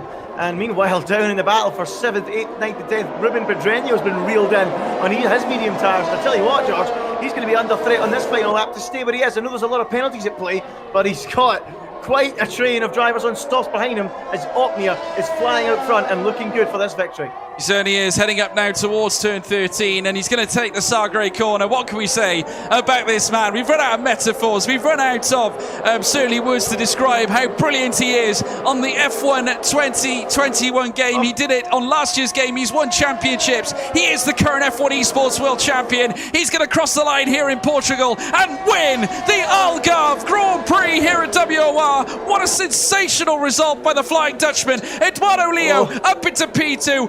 Dylan Warren, what a drive! He takes a podium, his first podium this season in WOR. Magic!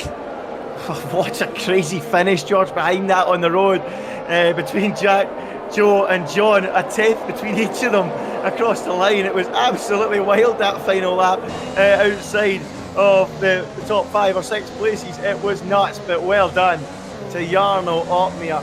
What a win, and that was won on the run to turn 1. That's when he won it, and he got the job done there and then. Shanaka Clay will be frustrated he wasn't able to hold him back, because if he could, he would have given himself a really good chance of winning this race, and of course the penalties.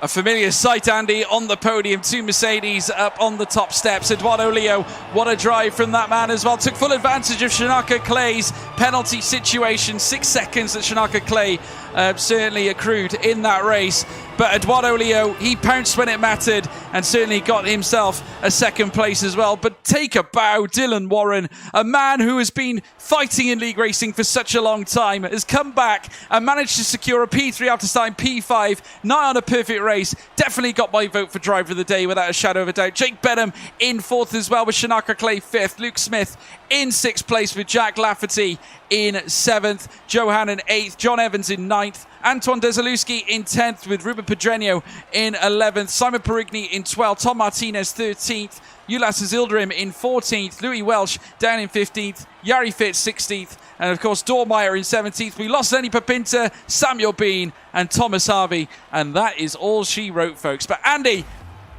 I'm not sure how we describe that race. That was an action fest right from start to finish. Yeah, I loved it, George. I really did. No safety cars or anything like that. No major shunts that can sometimes spice the race up in the drama. Just a proper race with all these drivers battling from corner to corner.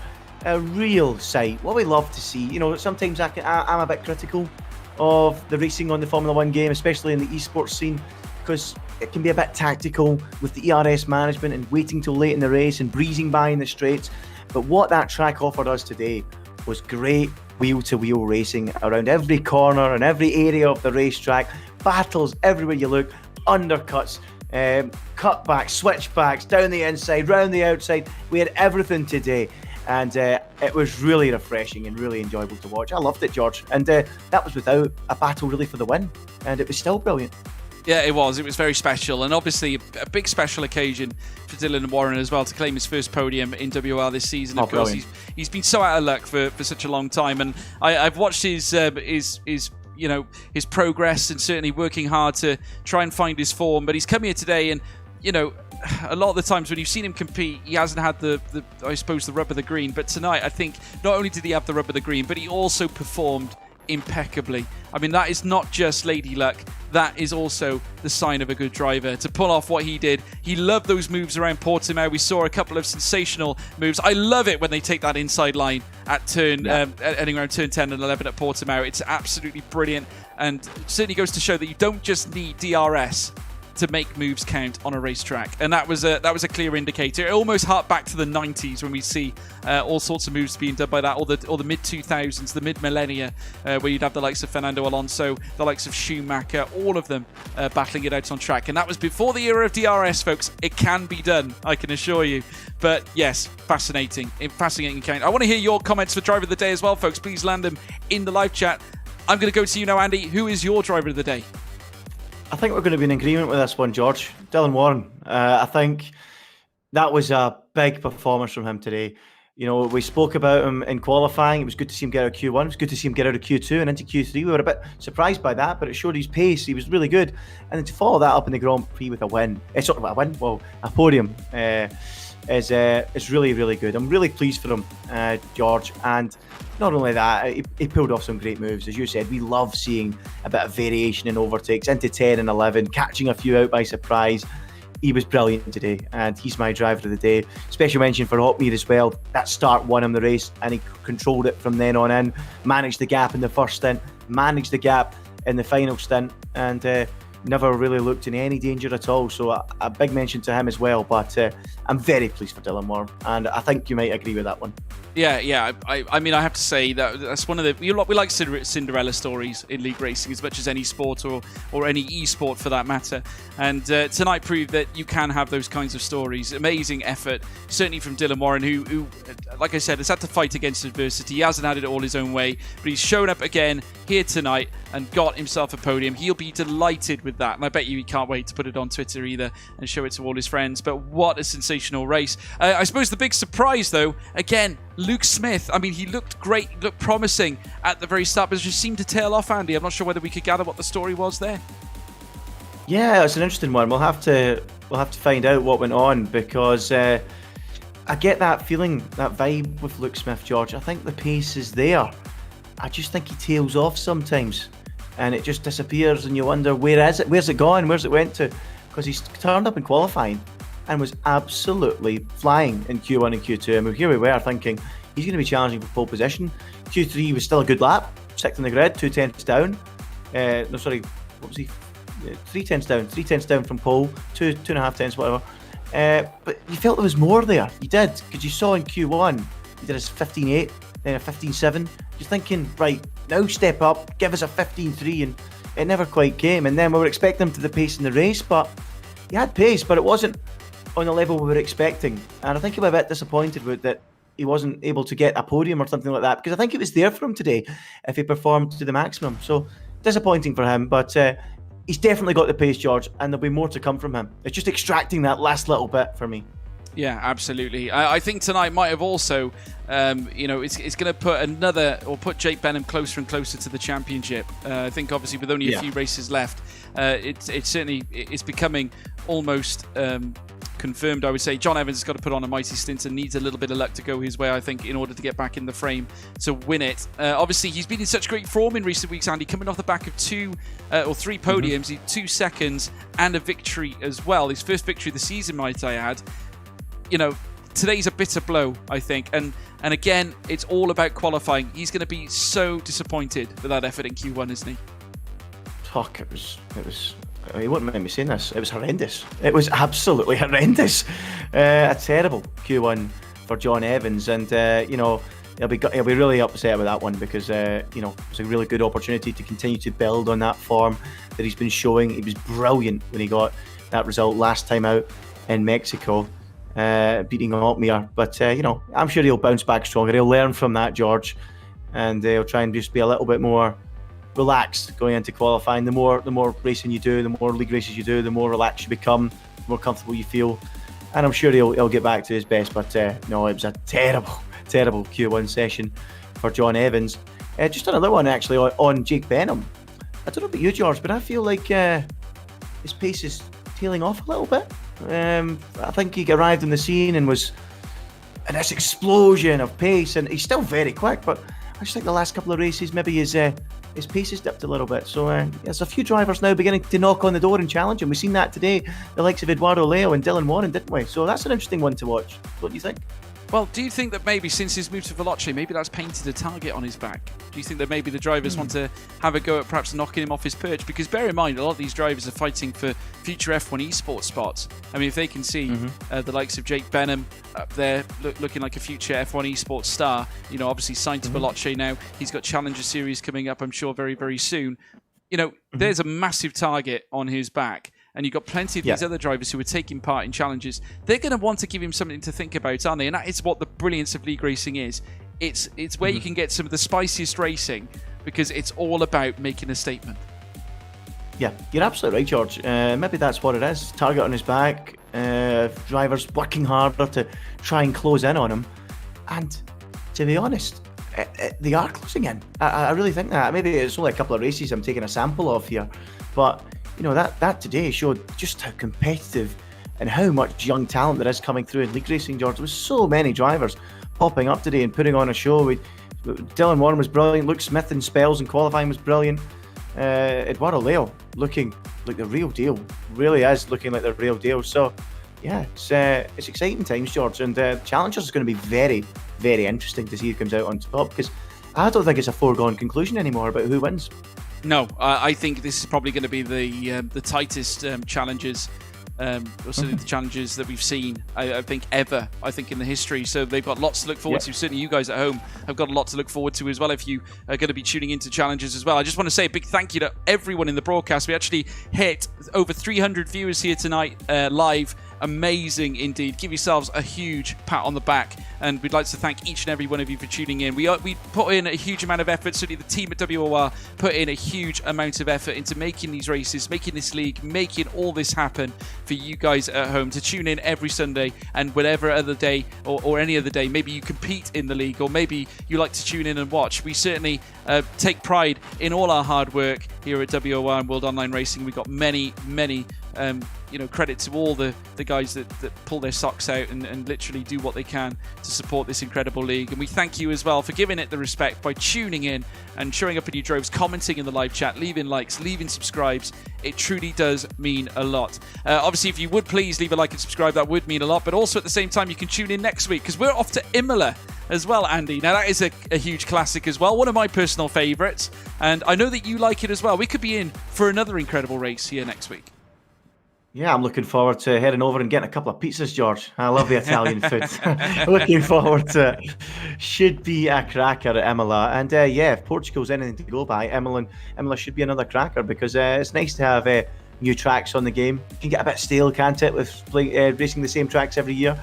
But yeah, I've really enjoyed Portugal, and I'm sure Imola will provide something very exciting too. Maybe not as good racing as Portugal, we'll see. But I'm looking forward to it, George. And it will be a challenge because we've had a bit of fun around that track, haven't we, with the likes of Jake Benham and John Evans, and yes, didn't cover ourselves in glory, did we? No. We were struggling on those curves, going for spins far too often, weren't we? I felt I was up against the mighty Arbroath, to be honest, Andy. It was... don't start. Cut it there. No, I mean, obviously, we'd like to thank each and every one of you for tuning in. It's been an absolute pleasure bringing you all the action, folks. Like I said, please leave a like and subscribe. Jarno Opmeer takes another victory in league racing and certainly goes into this week in F1 Esports with full confidence, certainly a sense of domination as well. We'll look forward to seeing how he gets on. We'll see you guys next week at Imola for the Emilia-Romagna Grand Prix here at World Online Racing. I've been George Morgan. He's been Ginger Andy. Check us out on Twitter. We'll see you next time. Goodbye. Antoine is going to be crowned your WOR Season 10 champion. And history's been made. Ballina, the first WOR PS4 champion.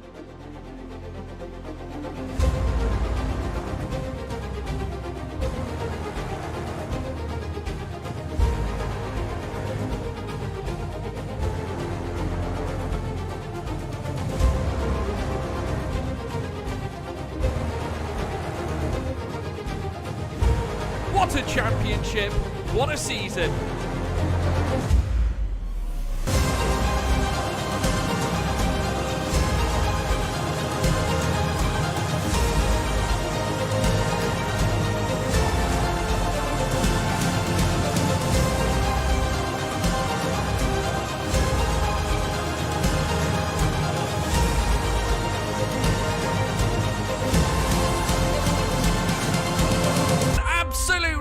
Phenomenal.